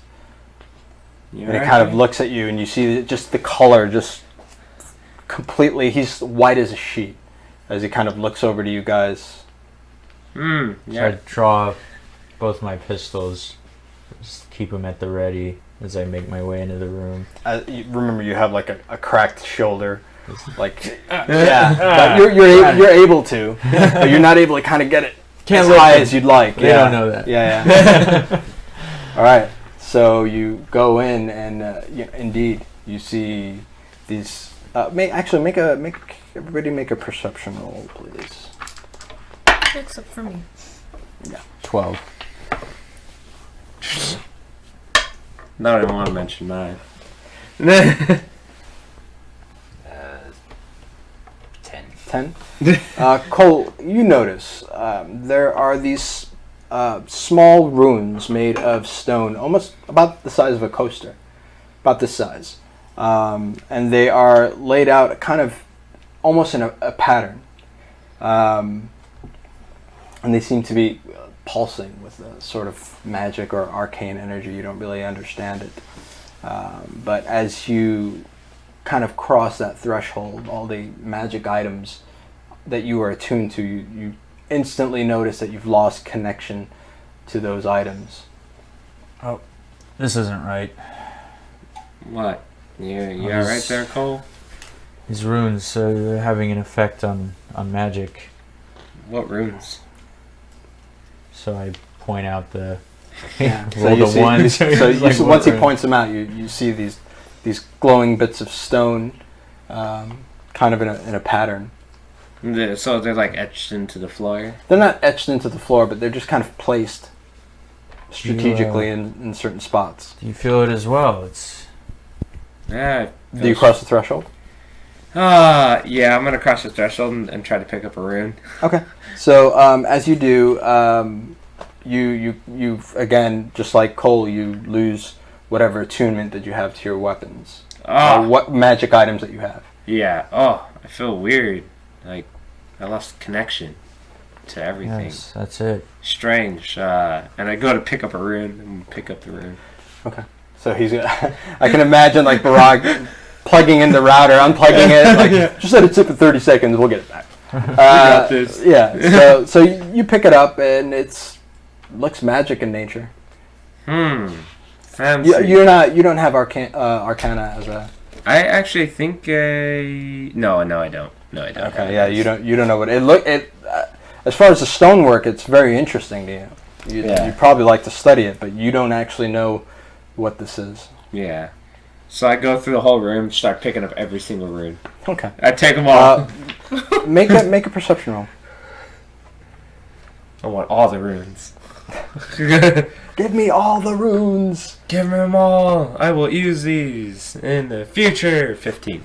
15. Yeah. As you're picking them up, you kind of look to your right, and you see trapped within this kind of mobile Iron Maiden, the body of Lady Danae in a pool of blood. Well, that's what happened to Lady Danae. Shit. Daedalus, you gonna get this cleaned up, man? Cause this is a pretty grisly scene in here, my amigo. Yeah, I'll leave it for the guard.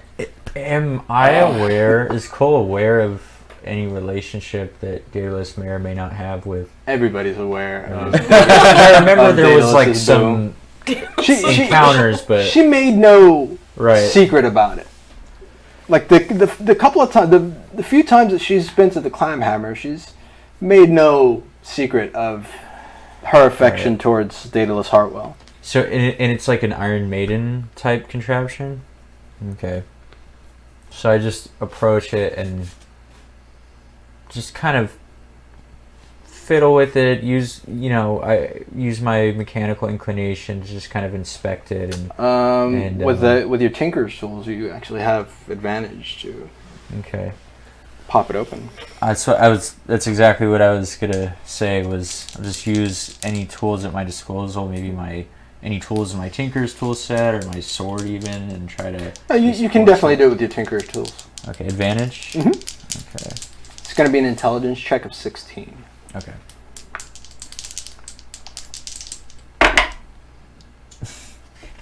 No. No? 12. You have twinge tinker top. Oh yeah. Oh, I'm yeah. just like Twinge. What do you think about this? So he kind of walks over to you, and you see him like hit a couple of switches and latches, and the whole thing pops open. That's what I was gonna do next. I know that was your next move, lad. Yes. Oh well. She's so beautiful. Yes, we should get her out of here. Yeah. Maybe not us, but somebody who's prepared to handle her body with care. So Twin says maybe somebody close to her. So I look back at her direction, and I go walking over, and I put the staff in like my bag, or can it fit in the quiver? Like this kind of. The staff? Yeah. Yeah. Okay, so I put it in the quiver instead, Mhm. and I pick her up and I walk her out of the room. Okay. All right. So where do you go? As you see Daedalus kind of picking her up, handling her with care. Make a perception roll. Woo! 20. 20. You see as you kind of pick her up, pressed against her body, which is mutilated, you see a small bamboo tube with a cork in it So on a chain around her neck. So I take her outside her house, Okay. and I'm gonna ask around if there's a place to bury her. Okay. Well, you're gonna look for something. You're gonna look for who? There's the people still at the gate, right? Wasn't there that? Yeah. So you're gonna head over to the Yes, front gate. because I know there was a leader there or something, Yeah. right? Yep. So I'm gonna go up there and ask around if there's a. So as you are walking up with the mutilated body of Lady Danae, who's a very well-known figure within the merchant quarter, you see everybody kind of like stop immediately what they're doing and kind of step aside for you as you kind of make it's almost like a procession to the front of the gate, and everybody kind of gives you a wide berth, and you see Uldur Ravengard there, and oh shit. Yes, is there a place to give her a proper burial? There is. But first, So- there's this thing on her neck. It's like a bamboo tube. Well, I don't know anything about that, but put her on we'll lay out a cot for her right here by the wall, and we'll see to her. We'll treat her Okay. with care Thank you, and I set her down on the cot. and then I take that necklace off. Okay. Then I pop the cork and I tilt it downwards into my hand. It's a rolled up piece of paper. I unroll it and I look at it. Looks like a map. I look over at Baldur and I was like, do you know where this is leading? And I show him the map. Yeah, I know it. It's by the pier. It's Baldur's Gate. It's not far from the Climehammer, in fact. Doesn't look like streets, though. looks like something else. I mean, I recognize the shape of it, but I don't really know maps, my friend. Oh, I know someone who I can ask later. So I roll up the parchment, I put it back in there, and I cork it, and I put that in my pack. Okay. All right, Valor's Ransom. You have staved off an invasion of demons. Yes. Congratulations. Well done, guys. Well done. That was kind of intense, man. We saw almost the death of Kohl Ravencrest. Ava escaped. Yeah. Terra. Inspiration. All four of you get inspiration. Barag had a great moment in his duel. That was awesome. Kohl and his death saves, and fuck. Just Daedalus and Lady Danae. So scarred for life. yeah, yeah. But we are gonna pick up right here next week. Yeah. With these maps. I can't See wait. what happens. Alright. All right. Other than that, we had a great time playing D&D as usual. We thank you for watching. Please, if you'd be so kind as to give us a like and a share. Make sure you subscribe to the channel and hit that little bell icon, because Kyle will whoop me if you don't. Other than that, be amazing, play D&D, and love each other. Good night. Good night. Woo! I'm sweating here, man. That was intense. Yes, I'm gonna